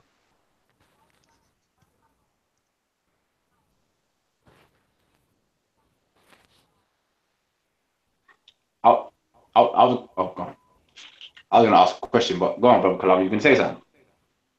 Go on, Gabs, because you can hear him, man. Yeah, I was going to say, because I think the brother said something about the area where Enoch is in the flood. You're talking about the flood story, isn't it? What was the area that you're saying Enoch was in? So we're talking about Canaan, right? Or we're talking about the land of Eden. So like the Bible breaks down that area being in between the rivers of the Nile River and the Euphrates River, right? So we can see in that area of the world that like 12,000 years ago, for instance, there was a major flooding in that area to where the Red Sea was not there; it was all land, and then it turned into the Red Sea. And so from that, you also have the people of that area coming up with the saying called as divided as the Sabians, because you had the Sabian people existing on both sides of the Red Sea after the flood. Okay. Yeah, the reason why I asked that, because I needed to know what type of area you was talking about, because obviously we do know about some flood stories. Obviously you have, you know, I'm unable to play this shit. Can you hear me, yeah? Yeah. I can hear you. Okay, sorry. Yeah, sorry. What was I saying? Yeah, no, the reason why I asked that is because the area is because you do know about the flood story in Sumeria, yeah? The Epics of Gilgamesh. Have you heard about that? Oh yeah, for sure. Okay. And then you've heard of the flood. I think there was a flood in Egypt. I don't know the time period, but I think it was during Khafre, the Nasut Khafre time period. Have you heard of that? Yeah, but what I'm saying is we can go back scientifically and see at the last glacial maximum, right? When we can see where there was a large rising of water in a bunch of places to where everybody's coming out with the flood story after that. You know what I'm saying? Well, are you saying this? Are you saying all at the same time or at different time periods? Well, there was obviously floods at different time periods where there was different cataclysms that made different rates of the water and whatnot. But we can see definitely at the last glacial maximum, what was it 12, 14,000 years ago, something like that, to where even with the Atlantis, that type of stuff, right? Where you see a mass flooding or mass rise worldwide and whatnot.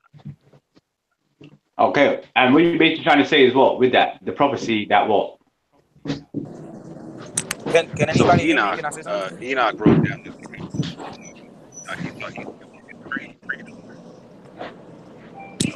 Can y'all hear me? Yeah, we can hear you, but the brother's gonna. I think the brother Morris is speaking. Oh, my fault. I You can can mute barely your hear mic. him. Yeah, I'm muted. Yeah, So he's gonna a bit low. Yeah, his mic's gonna a bit low. I'll get him to speak up a bit. Cool, bro. Morris. Yes, sir. Hello. Yeah, your mic went low a bit. It's back now. Can you hear me now? Yeah. Okay.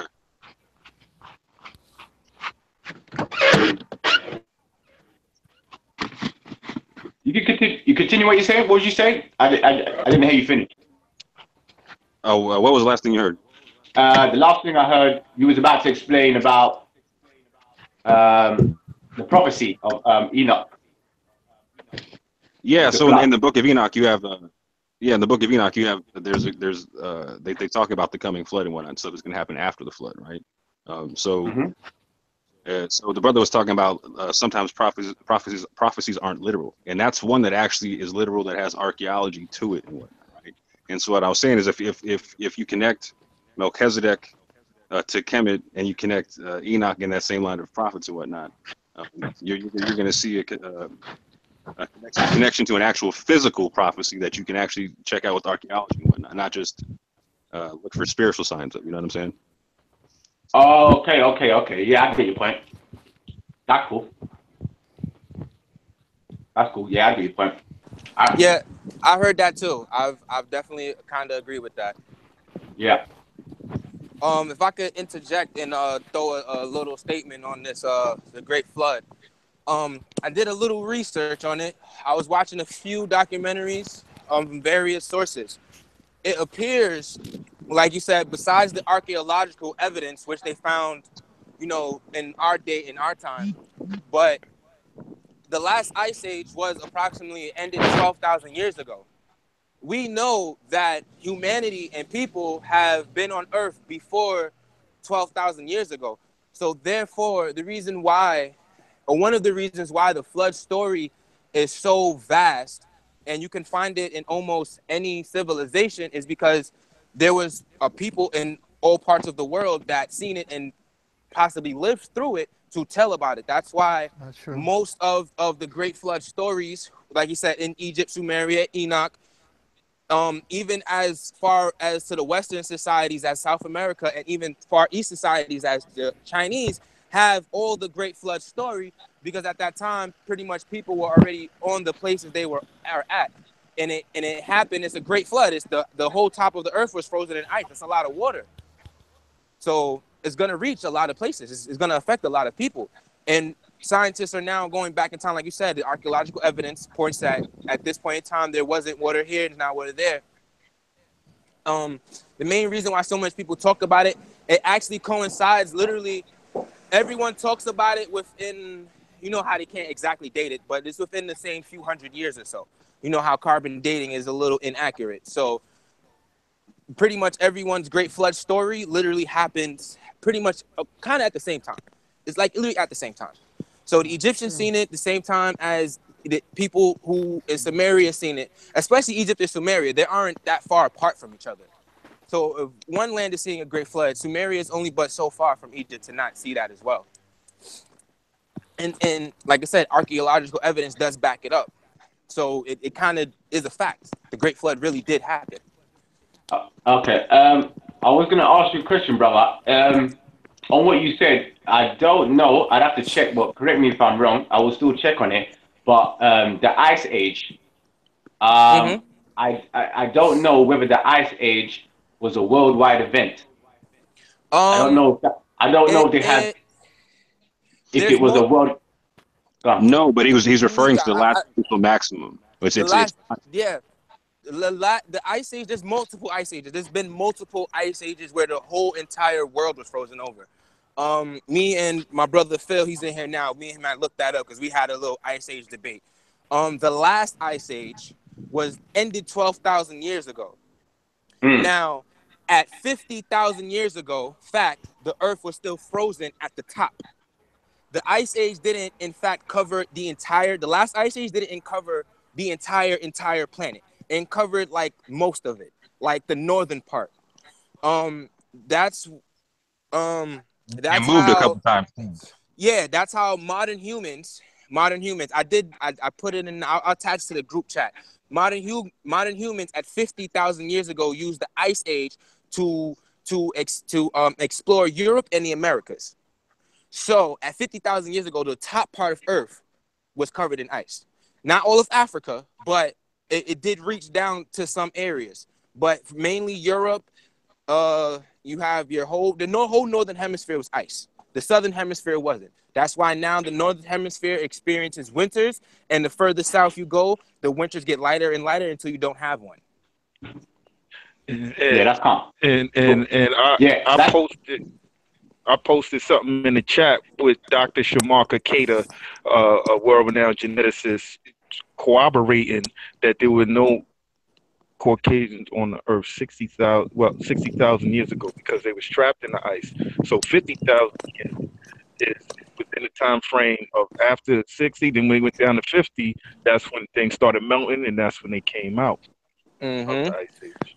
Side note, this is a little real conspiracy theory. If anyone's ever seen 10,000 BC, that is historical fiction but kind of accurate. That's why they didn't make a part 2, and that's why the person who made the movie is dead. That's a fact. Hey, real quick, let's touch on Hey. this whole concept of skin changing because of people being trapped. Out of the cave theory, it's the because all right, people with that is like people deny evolution. So when you deny the fact that evolution is an actual thing that happens, and we as humans are creatures on the earth, like a lizard, a lion, a cat, a dog, or any other thing we see on the earth, that's where people get it misconstrued. Once you accept that you are a creature with 2 eyes, 2 noses, like everything else on this earth, then you can accept evolution, and henceforth people can evolve. Because all right, real quickly. Sorry, family. Can everybody hear me okay? yeah, I'm with them. You know, one. The concept of there's albino Africans that get born every day. So it, One second, fam. 1 second. 1 second. It seems as though my internet is just moving mad booky. Okay, so I may just have to actually try to restart this. But just put it out there. We're going way back in time, way back in time, and I have to speak from this level. I don't actually think that the individuals who are recording certain accounts like flood stories, whether it be biblical time frames or other time frames that we have written records of back to these 10,000 years ago and so forth. Why do I say that? Because in their stories they don't place it that far back, and in their stories again is talking about regional flooding that's taking place. That's what I was gonna say. Whether those regions. Okay. Yeah, no, that was gonna be my next. Sorry, yeah, no, that was gonna be my next point. That obviously it was regional when the people was talking about their floods. But continue, go, just get into it. Go on. Yeah. These are regional floodings that's been taking place. Regional floodings, yeah, they're regional floodings that's been taking place. I don't think these floods were going back into the Ice Age and so forth. I don't think these flood stories date back to those time periods themselves. And right about now, actually, I want to speak from a Kemetic point of view. And I'm actually going to quote something for you guys. Let me quote something for you. So here we go. We've got some Plato. Y'all talking these flood story talks. Plato for you guys. We go to the book of Timaeus. Okay, Timaeus basically says this here, and this is basically what's taking place. Solon. Okay, if you know about Solon, you know about people like Thales. These were like the people who were, you know, these were the Greeks who were great philosophers, operating roughly 600, 700 BC to the ancient Egyptian priests. And the ancient Egyptian priests responded when they were talking about flood stories and so forth, saying, and so, Solon, the account you just gave of your people's lineage, like a nursery tale. So I'm going to say a lot of this stuff. Why? First of all, you people remember only one flood, though in fact there had been a great many before. Unaware of the fact that the finest and best of all the races of humankind once lived in your region. This is the race from whom your whole city, all that you and your countrymen have today are sprung, thanks to the survival of a small portion of their stock. But this has escaped you because for many generations on without leaving a written record. Indeed, Solon, there was a time before the greatest of these devastating floods when the city that is Athens today not only excelled in war, but also distinguished itself by the excellence of its laws in every area. And its social arrangements are said to have been the finest of all those on the heaven of which we have so received, or we have received report. It continues on quite some bit, okay? That's left behind the illiterates, etc., etc., etc. But what I actually wanted to, why I wanted to bring that up is to point out that a lot of these records, the Hebrew records, we have to realize that these are, not in a derogatory way, but these are baby nations that's taking place, that's writing or supposed historical events. They may be historical events, or they may be mythological events that had taken place. So I don't think we should start back into the past to try to substantiate the claims that these people are making. Rather, we should first verify, you know, what were their objectives, aims. Were they speaking from a mythological framework, or were they speaking from an actual fact framework where there was historical records of a flood taking place? What regions were these floods taking place? What regions were these floods taking place? You know, stories such as Noah's Ark, okay, Noah's Ark, and piling on, you know, 2 by 2 of all different animals. Is that a literal story? Is that something that is, you know, literal that happened, or is it something that's figurative to tell a greater meaning? First, do that before now ascribing it to something that took place in history as an actual fact. You know, you have a lot of these stories that are literally metaphorical. To be flooded, what does it mean? Why did the flood take place? What does it actually represent on a symbolic level? A cleansing, a flooding in terms of ignorance. What does it actually mean? Because when we go back into the Coptic writings and the Ethiopic writings, we'll see that it was actually a spiritual terminology. When they talk about spiritual, we're talking about it's metaphorical or symbolic of something greater reality.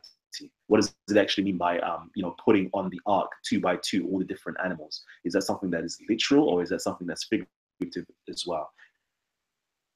Put that out in the air just in case. But anyways, let me let you lot continue still. I might just have to jump out and jump back in again.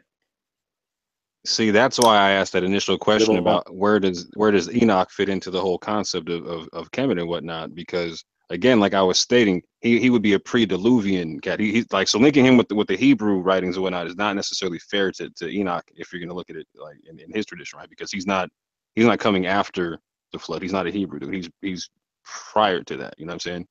And if you're linking Melchizedek to Egypt at one point, all right, that's why I'm asking where does the link go past that? Because okay, go ahead. Enoch is actually a pre-Diluvian, right? Pre-Diluvian individual that occurred prior to the flood. When you actually Martin Bernal does a very good job and speaks on it. Let me just quickly give you something. Where is Martin Bernal's? Okay, yeah, Martin Bernal's right, bookie right here. If you go into, I don't know. Let's see if I could just click my book and find something that's actually good. Yeah, if you go into roughly 146, nope, let's say 143, he gives a very good breakdown of things in there. Yeah, it gives, no, maybe a little bit further back. Let me not even lie to you. Let's keep going a little bit further back.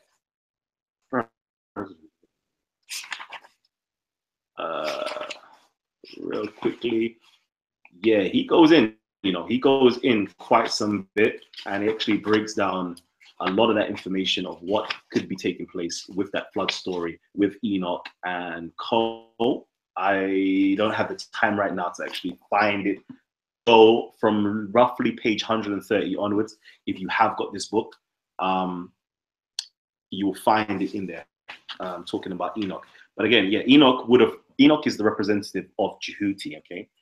He's talking about wisdom, he's talking about that particular individual, the person who first the first person to be ascribed to write things down, and he set up a school with his son Methuselah. He was the person that was taught all of the names, all of the stars and so forth, and was spoke face to face with God into a divine being itself. Okay, so he's that individual.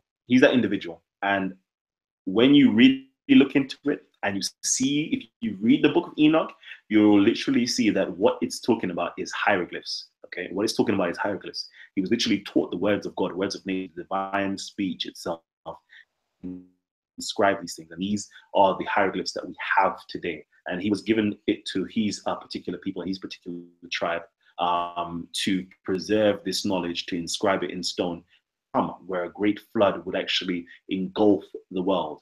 Okay, and when you start now going to the Ethiopian, Syrian, going to the book of the bees, the book of the cave, the book of Adam and Eve going into the cave and so forth. When you go into the Ethiopian Syriac text, it literally lets you know that this whole flooding that's taking place is a symbolic issue that was taking place, which is literally now as well, where a lot of people have been flooded with ignorance, okay? And everything that was once there has now been engulfed with water or engulfed with something else. It's literally just covering it.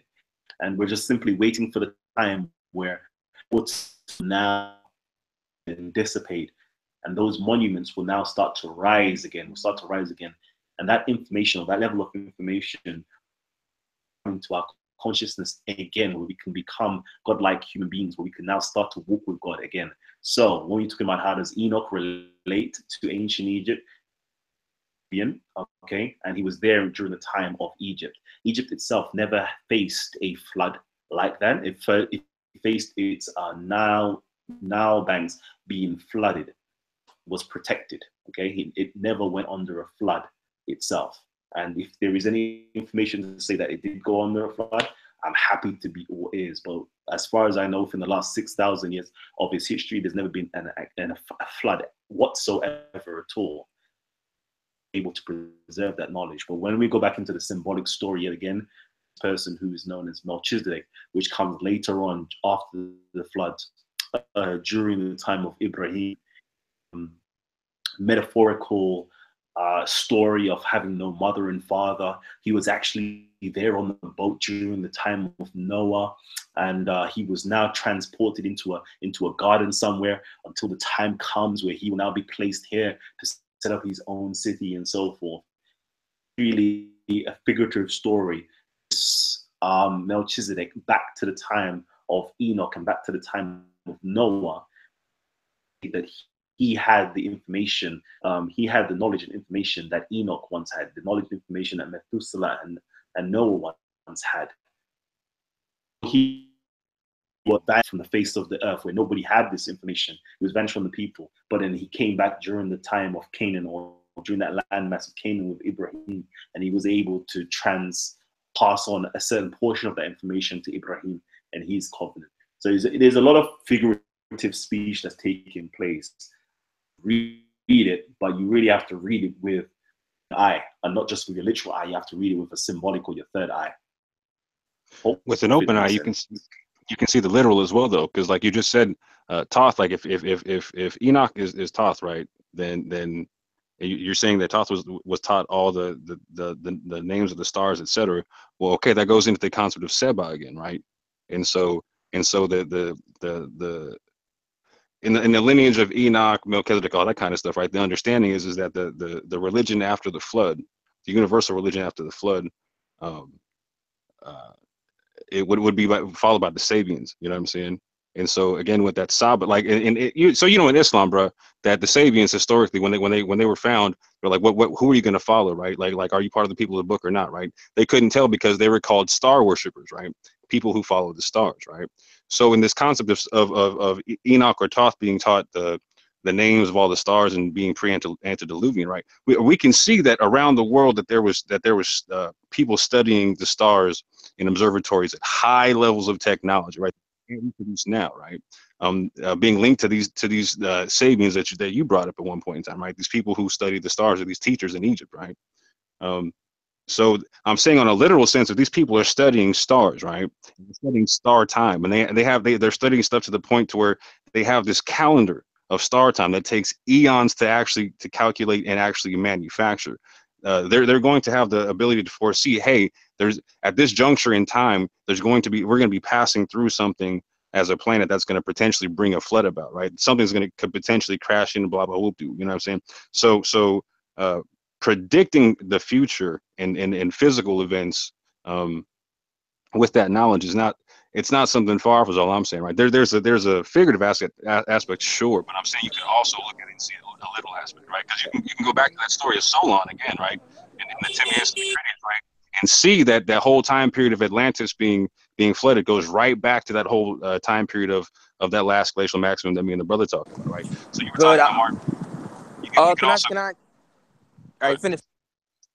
I'm waiting. Finish. Yeah, I was just going to say that you can go quickly check out Graham Hancock and his work on that whole concept. All right, go ahead, Bill. I want to say, do you think that maybe the prophecy of the flood coming would be due to African exploration and seeing that there's ice and them having the sense of ice makes water? Because we know at the latest, at least 60 to 50,000 years, we was exploring. We might have been probably exploring as early as 100,000, but factually, we have evidence that 50 and 60, we was definitely leaving Africa and going into Europe and the Americas. So, do you think that the flooding prophecy came from just common sense of ice makes water? And seeing that it was so much ice and coming back to Africa, because for certain African civilizations to have knowledge of certain things, you had to have traveled the world or travel enough and then come back to your people and give them that knowledge. Henceforth, like the world is flat theory. We even have evidence that, Egyptians visited South Americans. So do you believe that it was just maybe common sense and just traveling and coming back to your people and bringing back information? Or do you think it was more so how you guys say it's just literally a prophecy from the stars, like how he was saying? I think it's more than just common sense, and the fact that, so when you look at like Adam's calendar and you look at the Nubian calendar, the Mayan calendar, to track those calculations and the kind of time that they're looking at, bro. Like, so again, like Kalam was talking about, and we were talking about, it wasn't just one flood. There was many different cataclysms, right? And we it's documented. We've been around long enough to see a bunch of them. Yes, been around, yes. You know what I'm saying? So it's not just 50,000 years, bro. Put some zeros on it, yeah. You know what I'm saying? I wanted to, because Ethiopians, they said they have over 500,000 years of written history, but people don't emphasize that too much. So I would definitely put some zeros on there. I would definitely do, because it takes more than 10, 20,000 years for something to evolve into what it is.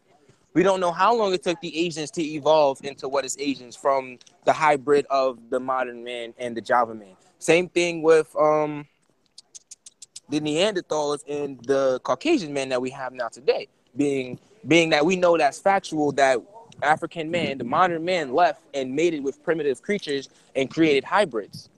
Now, Ooh, and that's through that. we're gonna debate that being the modern so-called Caucasian European, though.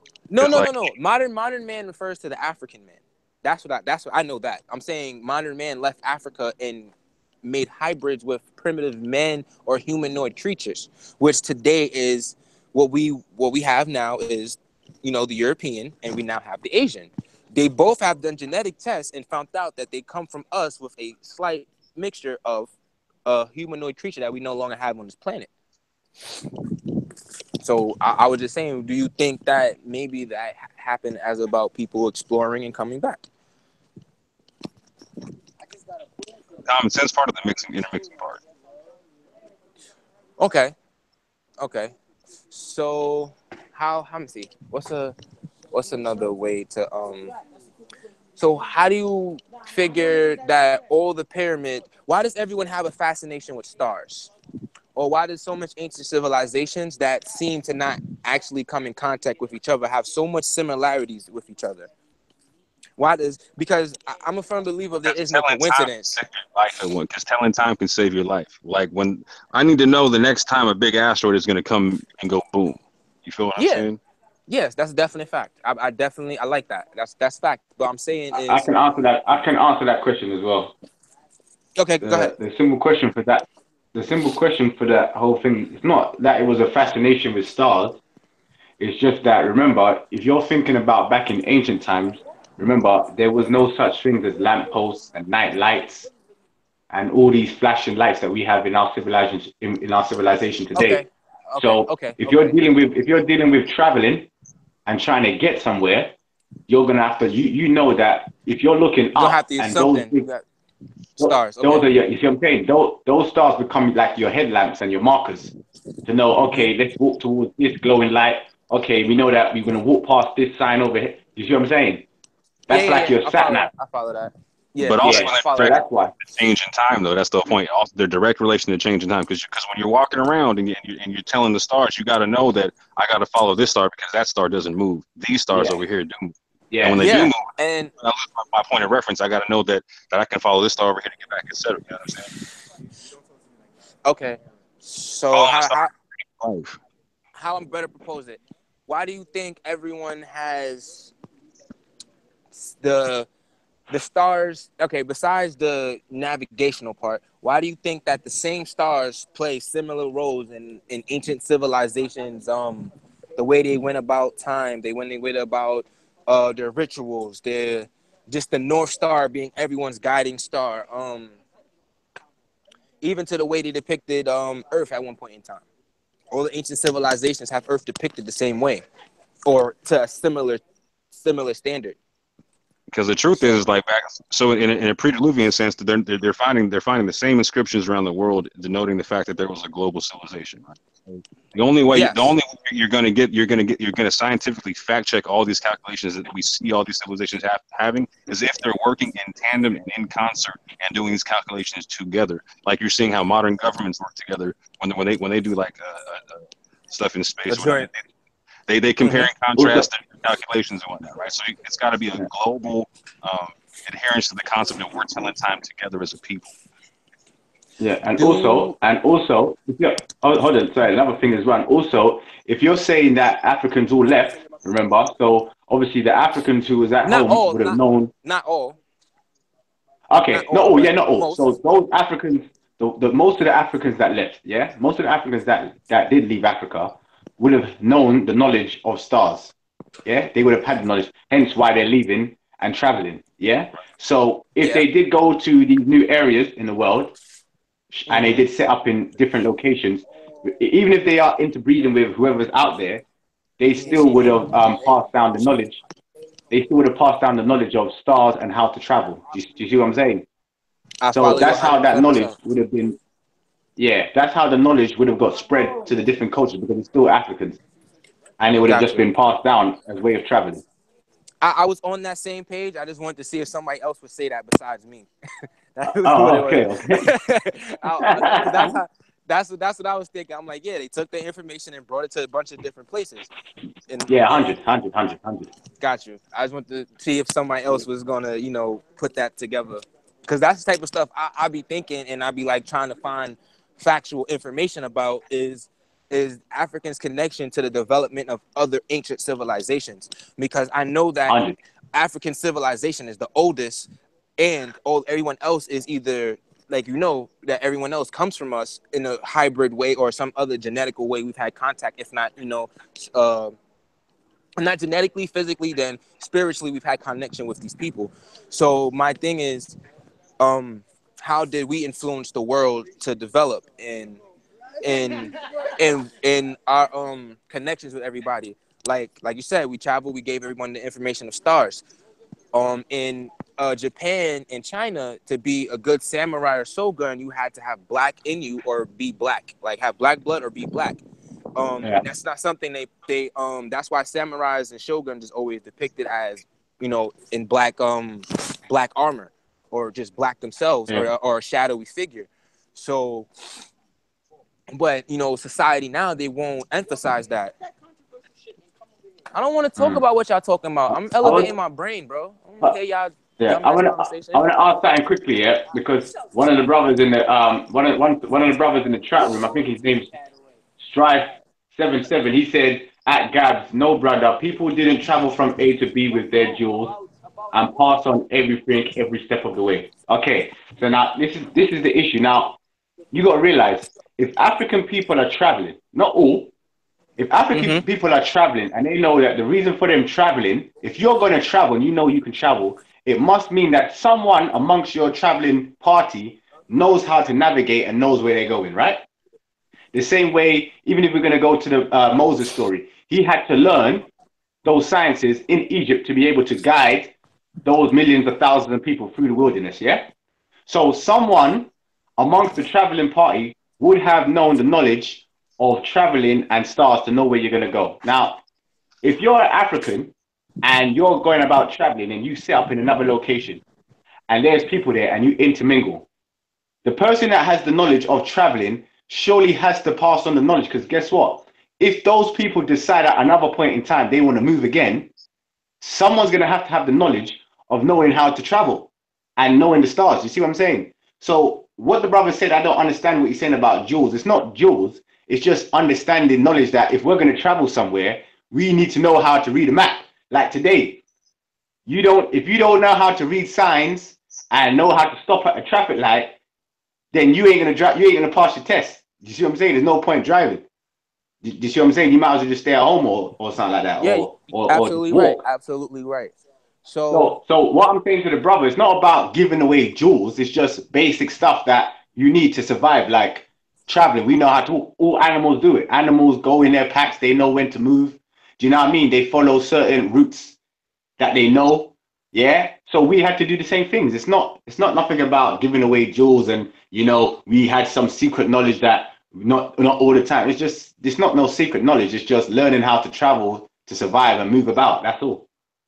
Yeah, that giving away jewels concept is a misnomer anyway, because again, we're talking about a time period when, again, you can look at the engravings around the world and see it was a universal civilization. So there's no this whole separatist concept of us and them. That's a modern thing. That did not exist in the ancient world at all. You can even see time periods with the first intermediate period in Egypt, right? Where you see people coming in from West Egypt that are blonde haired and blue eyed, right? There's a small little skirmish, but after that, they're cool and they're trading for eons. Like, but this whole us and them concept is not an ancient concept. What I don't understand what this brother's getting, because he said, no, Gabs, that's not right. You're saying that every man that ever migrated did so by choice and with instruction or even the intention of doing so. I don't get your point. No, you I don't migrated. understand. Is he getting what I'm saying? You migrated because you had to. Yeah, I don't get his point. What I'm trying to understand what he's trying to say. He's saying no, I'm wrong. I don't understand. What am I wrong on? Because I'm either following the food or the females. You feel me? I don't know, man. It's mad. But anyway, at the end of the day, yeah, people had to travel because it was necessary. If they wanted to travel because certain crops or things weren't yielding in their area, then you got to move. And someone's going to have to know where you're going. Otherwise, you just end up walking off a cliff or you end up walking into a herd of lions. Right. Did you see what I'm saying? So And you're going to have some knowledge of something. trails and stuff and know how to track animals on that kind of, you can get around by not knowing animals or knowing stars that way, but not the distance that the people are traveling, right? Not the distance we're seeing people traveling. Like, that's not just a game hunter going and following mammoths from Eurasia to the Americas. No, we're seeing people dip hella far, but like you know what I'm saying, hella far, and then hella far. Trust me, quay. That's the word we use, quay. Yeah. What was the word? Oh, we call it quay. Quay. There's a new word down in there. Yeah, quay. That means that's. You see, when you say hella far, that's even further than that. Ah, okay, I got you. Yeah. But yeah, man. I don't know where the brother Kalam disappeared to.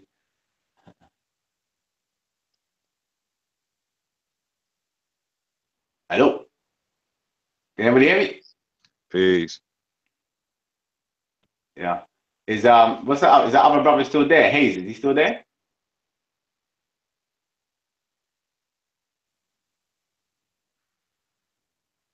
If he's not there, I got a question for the floor.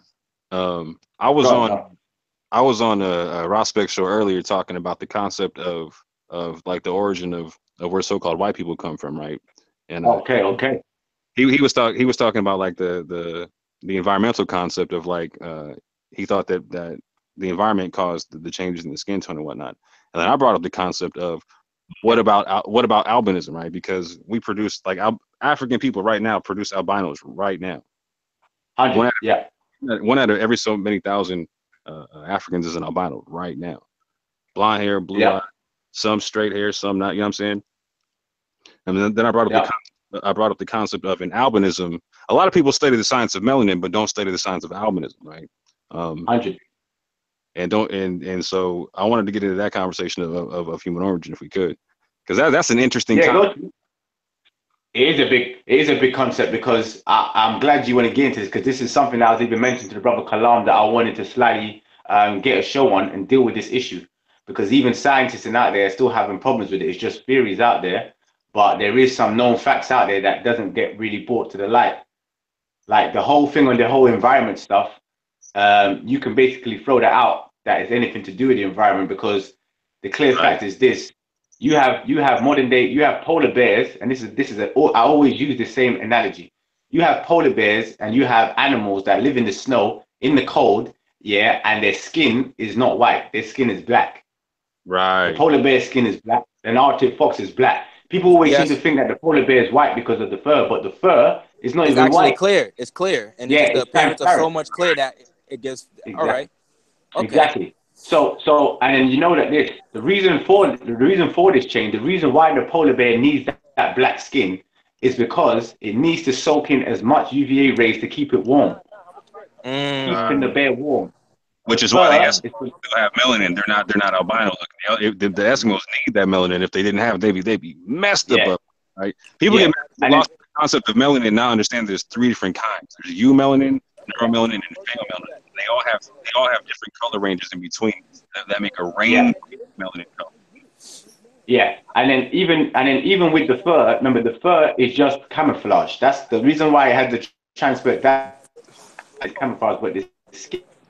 Wait, so isn't that DNA interacting with the environment? To the Eskimos, what you're talking about? Wait. You said that the polar bear has to blend in with its environment. So isn't that a form of DNA in interacting with the environment if it grew clear hair to blend in with its environment of the snow? Yeah, you could say so. You could say so, because I think as well, even the clear fur, I don't even know, because the thing with the clear fur as well is weird, because you can get polar bears, depending on what they eat and depending on what their diet is, they would either have clear fur that looks white, or you can get polar bears that have yellow, or you can get polar bears that are green. You see what I'm saying? So it depends on the diet and what they're eating. And that's my next point that I was going to get into. Even when you're dealing with the Eskimos, then you know that another source of vitamin D is what? If you're living in the ice. Got to be fish and fat. What? Got to be. Exactly. And that's what you're going to get abundance of. You're going to get abundance of fish. Exactly. And that's the diet there. So even if you're going to say there were some black Africans over there that had melanated skin, remember, there isn't that much food running around in the ice, is there? So you know that a majority of your food is going to be fish. So if you're still melanated, just imagine this, just picture this. You're a melanated man. You've now traveled to the Arctic. Yeah? Your diet has now changed to fish, which consists of vitamin D. Yeah? At what point are you going to lose color if the vitamin D and your skin and is now interacting with all these things? You're not going to lose color. Do you understand what I'm saying? You're still going to stay the same. That's not necessarily factual. So it's but not necessarily factual in the sense to so you actually getting lighter is not a bad. Let me say like this. So eumelanin, like so Gabs has eumelanin, right? That's the darker range of melanin that goes from dark brown to black, right? That works optimally in direct sunlight. So you get direct sunlight from in the equatorial belt and in between the Tropic of Cancer and Capricorn, right? When you get outside of that, right, having eumelanin is actually negative because you're in indirect sunlight, and that process is melanin slightly. So you need the vitamin D intake to actually to be able to function and process sunlight. Like you might not be dark. You might actually get your mic's gonna be a bit low and kind of weird a bit. It's gonna kind of low a bit. It's kind of low and like sounds like you're in the airport or something. Just mute it and take it off mute again. That probably resets it.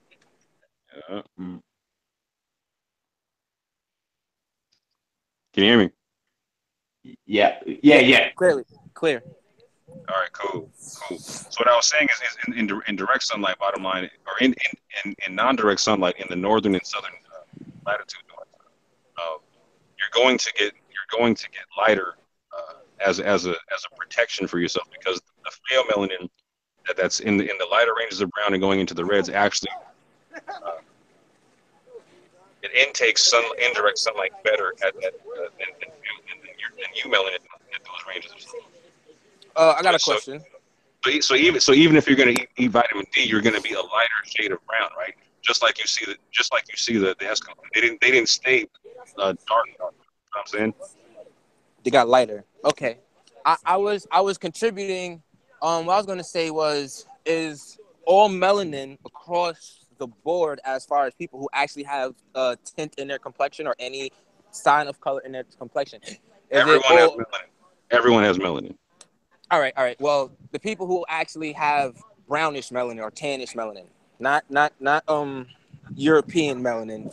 I'm not too familiar with the melanin terms. So the darker ranges of pheomelanin and then eumelanin. Pheomelanin. So it's a peep game, right? So the sun pygmies, right? All the people that we know on the planet, the sun pygmies, they are pheomelanin dominant people. This is the mid range of melanin. It goes from lighter browns to the red, and even the albino color. Right? Okay. So the oldest people we can find are pheomelanin dominant, and it's a trip because you can go to the Andamanese Islanders that come. They go back like 70,000 years ago, right? They're the same people, but they're blue. Those purple, neuromelanin. There's actually the Andaman Islands people. Kyle, I just was starting to watch that document. I didn't get a chance to finish it. They were tracing their genetics back to a certain people in Africa that actually have similar complexion. There's actually a group of people. I forgot what country they're in, but they're the blackest of black, and they look almost just as black as the people in the Andaman Islands. They're central equatorial. If you notice, they're central equatorial. So on that equator, right, where you're getting the most direct of sunlight, you're going to see that it goes past eumelanin, past like Gabs, more than Gabs. It goes into that blue. Neuromelanin is blues and purple. It's the color of your nervous system, etc. So the blues and purple, you'll see that blue purple tint come in for that direct sunlight. The less direct the sunlight, you're going to see less come out, but it's still going to be brown.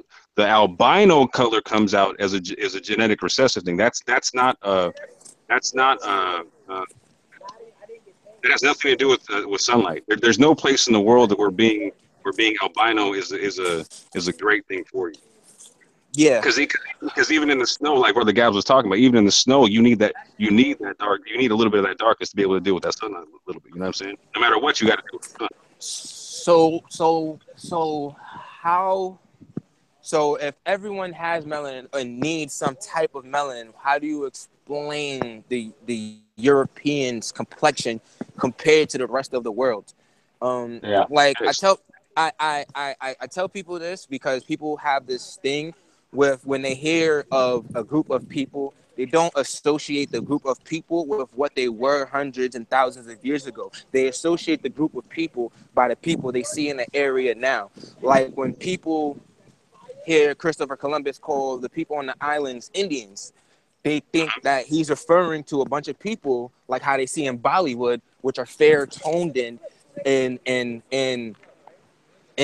not dark skinned. But when you go and you look up the Andaman Islands Indians and you see that those people were there from like, oh, not the dawn of time, but they've been there longer than Columbus has thought.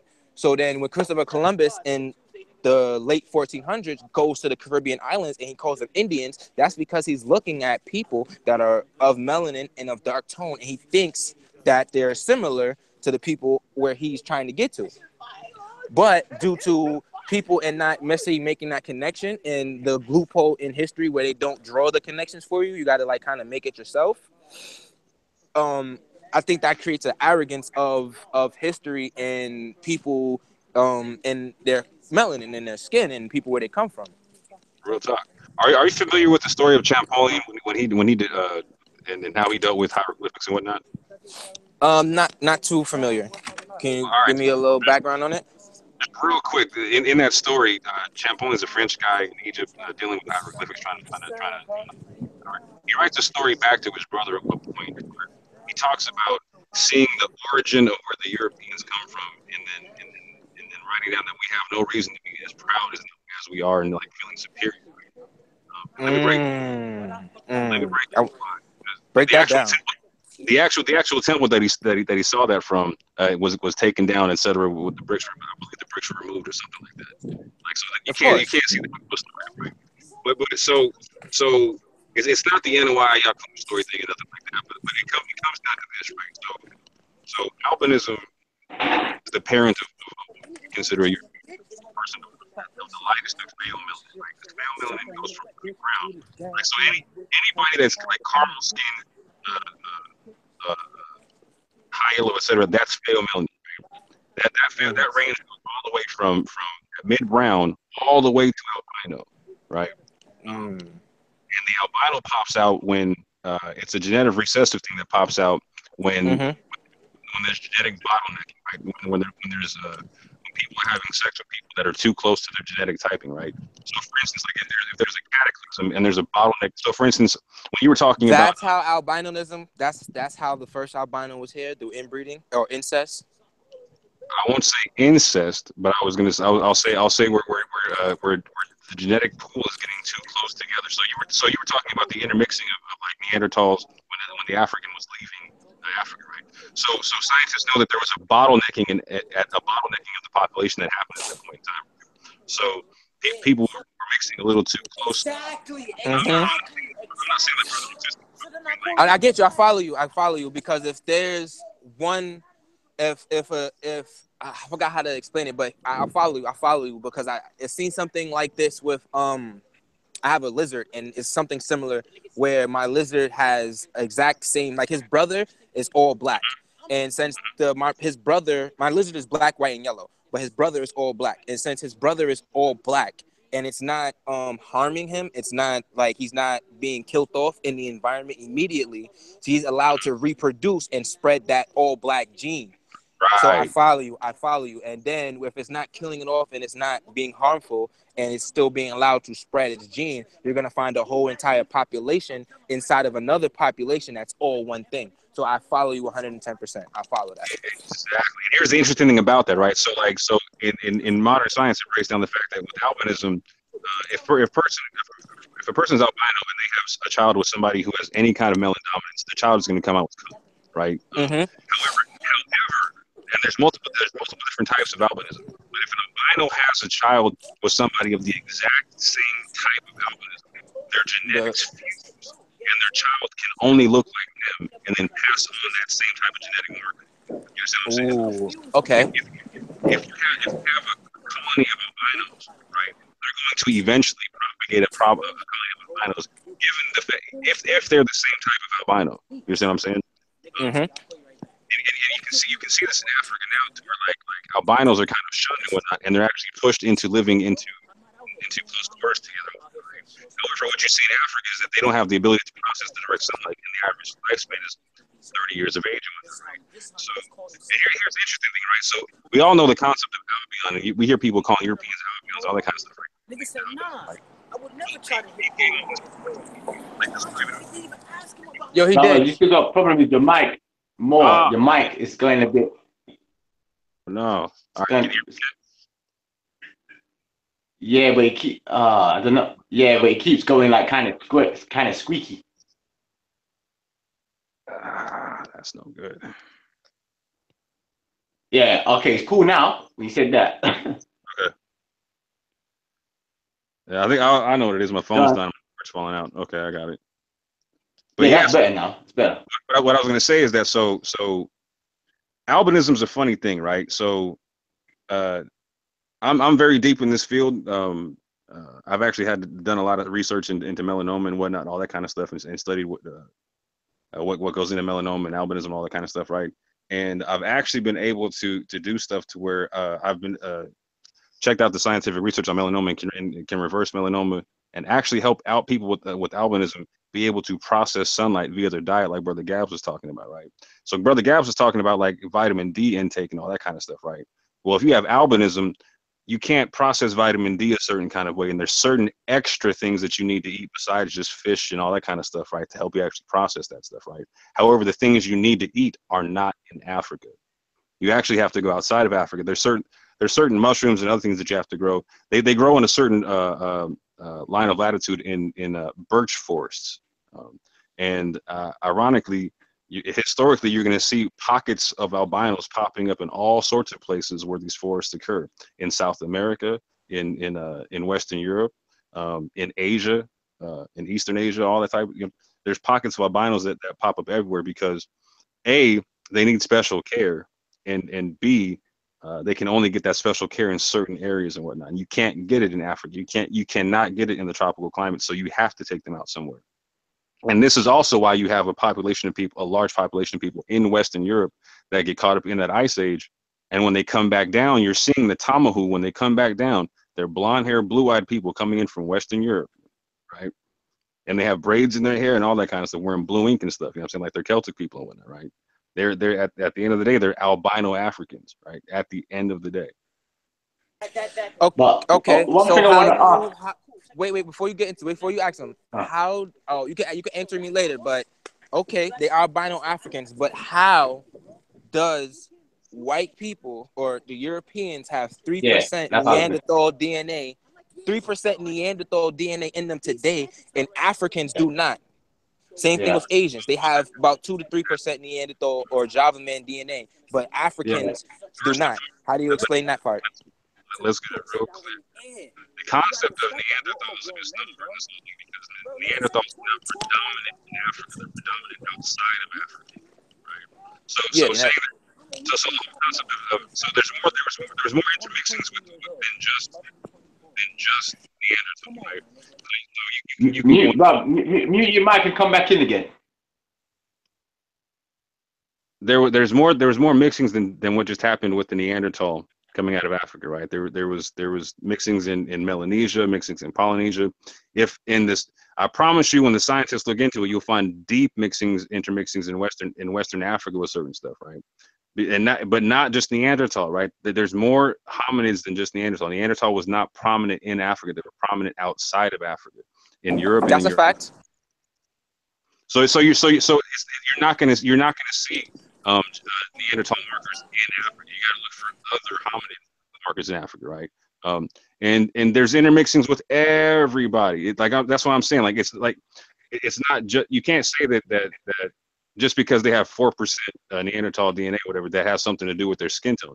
And the skin of an ape or a hominid or a Neanderthal is not albino. It's gray, okay, and it's a whole different skin texture, and it doesn't have the ability to breathe the same way. It's not as porous as regular skin, right?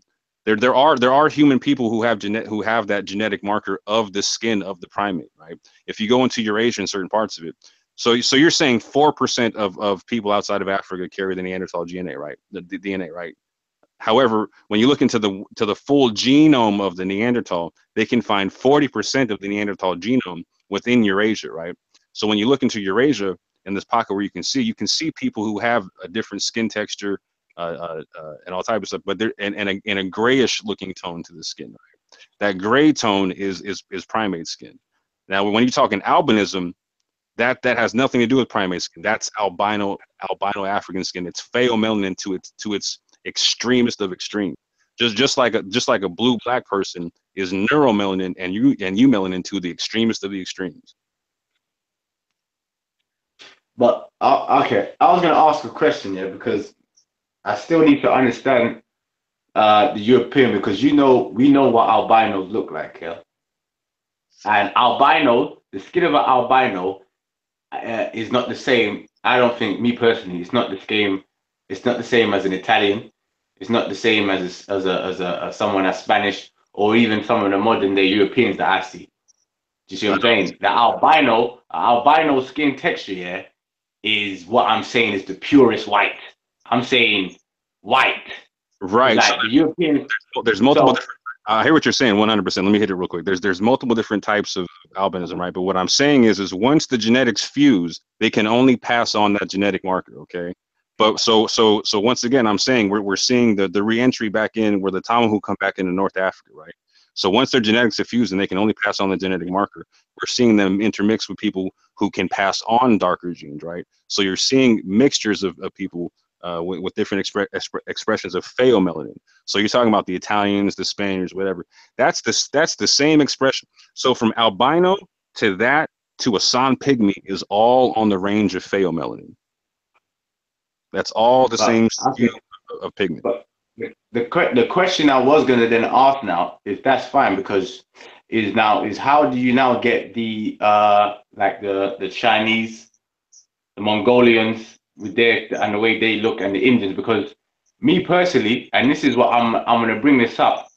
I've been quiet, but I'm going to bring up some stuff that most people don't know about, scientific stuff that I've been dealing with, ancient knowledge that's dealing with this gene splicing, and it's nothing new, because if you know about the gene splicing, yeah, this is the stuff that you need to get into that's dealing with how and what happened, because there's a lot of theories of people saying, okay, this gene here and that gene here, but no one doesn't talk on the gene splicing, and the gene splicing goes on today. Even scientists today, they know about it, even to the point where they've even done films and pull it in your face telling you about the gene splicing. And I don't know, and I've spoken to the brother Kalam about this actually, and I don't know most people in the chat room. Have you ever seen? There's a film out there, and I would recommend you to go and watch it, because you know a lot of the powers that be, they put these films out there, which has basically got a bit of truth in it, but you don't really know it. You just think it's a show. But there's a film there called Splice, and that's dealing with scientists underground that was actually dealing with splicing and putting the genes of human beings together. So once you realize that the ancient people was dealing with these sciences, because people forgetting about the high science that the ancient people were dealing with, they don't think that they was dealing with this modern day science. People seem to think that this modern day science with GMOs and then trying to fuse the genes and do all these things that they're doing nowadays is new. But it's not new, because this is ancient stuff that they've taken and they've learned over time. Because if we're going to say that these people came out the caves and they learned from us, what information did they get that made them all of a sudden want to start dealing with gene splicing and fusing this gene and making a sheep and cloning and all this stuff? These are sciences that was already here that the ancestors had. So, and there is some big things that I am going to bring up and I'm going to share dealing with the gene splicing and showing actual people out there dealing with what was going on and how the different races and what took place. Well, let's get This to is a good combo. well, let's get to it, because this is what I'm saying, right? Like for the concept of the albino thing, right? You don't. I'm not disagreeing with the whole gene splicing thing whatsoever, right? That's a whole conversation in of itself. What I'm saying is outside of that, you don't need the gene splice to get a large population of blonde haired, blue eyed people, red haired, green eyed people. You don't need the gene splice to do that. You can actually do that with just them forming a population within themselves, right? Like it can happen naturally. That's all I'm saying. Right? I mean, in terms of people phenotypically different, like that's a whole nother conversation. Phenotype, the the skin thing is a whole different thing. That's what I was trying to separate out, right? Yeah. That's cool. Yeah, 100. I get you. Yeah, you're right. One thing I do want to bring up though is this concept of people coming out the caves, right? And I want to knock that one out there real quick though, right? Because this concept of people coming out the caves and all that stuff, that's linked to this whole like mankind kind of a man demo, and it's not realistic, right? Because if you look into it, man, like there was large troglodyte cave dwellers and whatnot all throughout East Africa, right?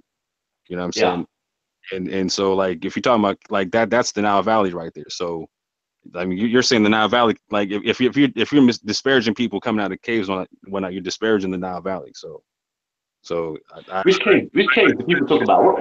What caves? Huh? Which of the caves that you're talking about? People say, what do people say about the caves? They said, what do they say? I'm just saying, like there's a lot of people who look at this melanin concept and get a reverse like a melanin supremacy concept in them, right? And they look at people who are of the lighter melanins, right? And they're like, oh, you're inferior to me in some way, shape, or form. And a lot of people at Speaker's Corner try to throw this guy as a jaw when you talk about, like, for instance, like how the darker melanins are dominant versus recessive, right?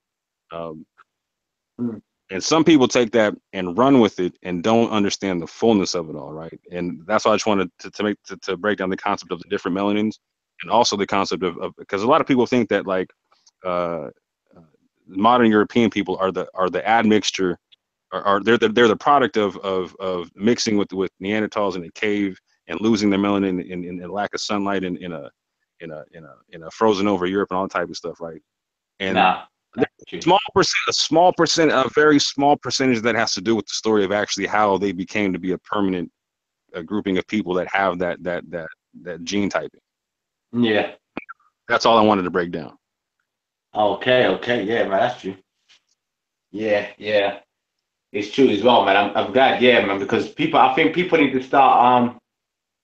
These questions are good, actually. It's good because I've noticed, even though everybody's debating, these are main questions that everybody has on their mind, because you have a lot of people in Speaker's Corner. Some people say they bring up this, it gets brought up now and again, but I think what it is it's like the masses. It seems that some people are afraid to get into it, because even when we're dealing with religious folk and we're dealing with the story of mankind and when God created man and the first human people, it's like people kind of skim over it. Like they just think, okay, well, God created man and woman, and then everybody just came from it. The end. We're all here now. That's it. Now there's laws. Who's going heaven and hell? But no one don't actually take time to decode and find out the sciences behind it. Like what was actually going on.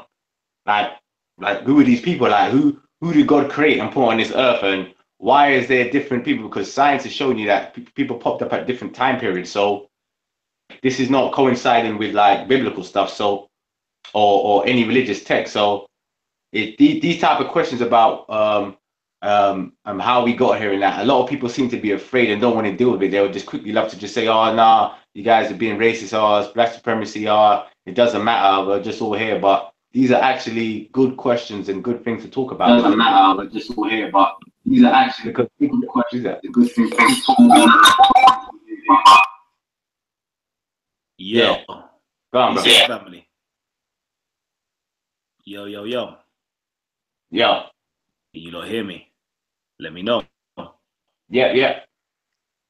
Yeah, G. It's late. It's late, family.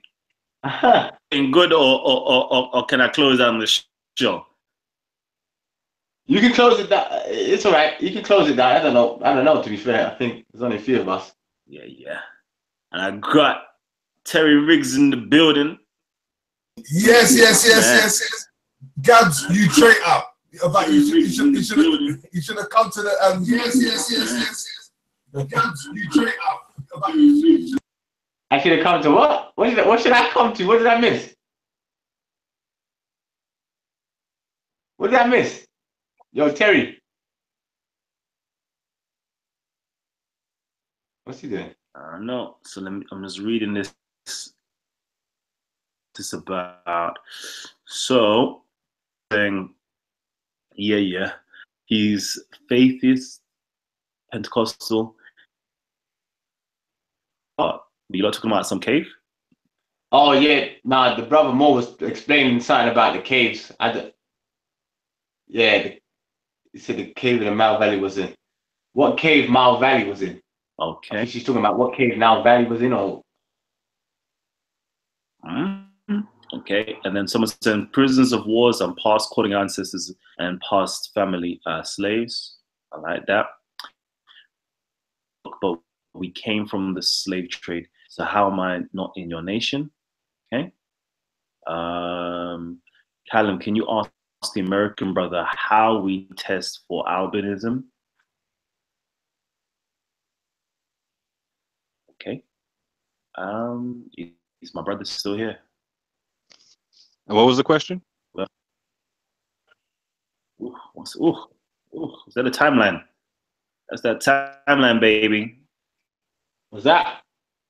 Take time with it. Take time with it. Take time with it. Take time with it.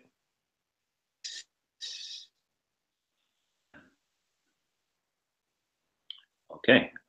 What was the question? Sorry?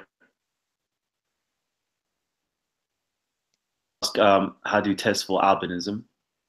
But at the same time, I'm trying to close the show down. So if you want to answer that real quickly, please do. Albinism is a very long and deep topic, so I can see your time, bro. Like, yeah, go ahead and close it out. I'll pick that one up on a whole different one. Okay, we'll do that another time. Yo, Times TV, I went on an epic rant, man alive. It was brutal. Have a look above. Okay, let me just have a look. Who we talking about? That's ultra funky. Ultra funky, baby. Yeah. All right, cool. I don't know if I can find it now. I'll look back after the show's finished. Yeah, okay, I did that. You're still gonna question seeking knowledge. He said, okay. No, don't you lot don't be pressing any ones here, man. Don't be pressing any ones. What you lot can be pressing is the like button. If you've been enjoying the show so far, please hit up the like button. Yeah, let us know. That's been a great show, man. I appreciate that, family. I know I've been vacant for a good portion of it. You know how I do. You know how I do already. Yeah, family. Yeah, I'm actually gonna leave you guys. Catch up tomorrow. Inshallah. We'll catch up tomorrow. But it's been very fun. Yeah, we're going to dedicate a lot of these new shows up to our Christians and our Hebrew Israelites. So yeah, a lot of Hebrew Israelites and Christians. If you would like to come on and show your love and support, please do come on and show your love and support. We definitely want to, as much as possible. We want to delve into some of your scriptures. We may have some questions to ask you, and hopefully you'll have some questions to ask us. And please, let's keep it, above board, friendly, loving, and treat each other like brothers and sisters. Let's be family. Okay? So, Gabs, did you want to say anything? Yeah, man. I'm gonna say, yeah, man. It was a good show. It's a good show. Nice little topic. Nice little warm-up session. We come back. We've been out for a couple of days, but yeah, man, it's good, man. Peace to everyone in the chat room. Peace to everyone that came on the panel and asked the questions. And yeah, man, stay tuned for some new stuff. All right. You know what? Jacqueline, Kalam, please do an episode on how to meditate properly. You know what? Harry Singh plus Brother Oz, has been touching on these types of topics here. Get into some spiritual stuff. We definitely will get into some spiritual stuff, because so far all we've been delving into or touching upon is really the philosophy side of Kemet. we haven't really touched on the esoteric or the spiritual. So hopefully soon we're going to start touching on the inner man, how to build up the inner man, how to meditate, how to visualize, how to chant, all of those good stuffs there. But really and truly, more time, I have to belong to a spiritual school to actually go into depth. So I will definitely touch on the basics with you guys. And then hopefully later on, when you all become part of something, we can, you know, we can get it in. We can get it in, family. We can get it in. So yeah, Isaac, not Ishmael. You've been going in, family. Get your Hebrews. Oh yeah, Isaac, not Ishmael. You know which one of those videos on the GMS group 3 days ago? I've seen it 3 days ago. But I want to know which one, because it's like part 1 to 8. Which one of those videos were you trying to tell us to go watch? Got the time to be watching all 8 videos. Let me see.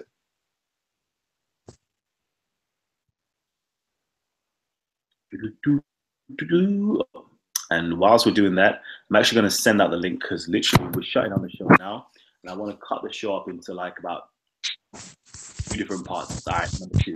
Thanks. So yeah, if you would like to join us whilst we're going off here, we're going off here literally now. So I'm going to thank you guys for tuning in and being stars. You know, like thank you for coming through. Writing it down now. So peace and love. I'll see you guys on the other side.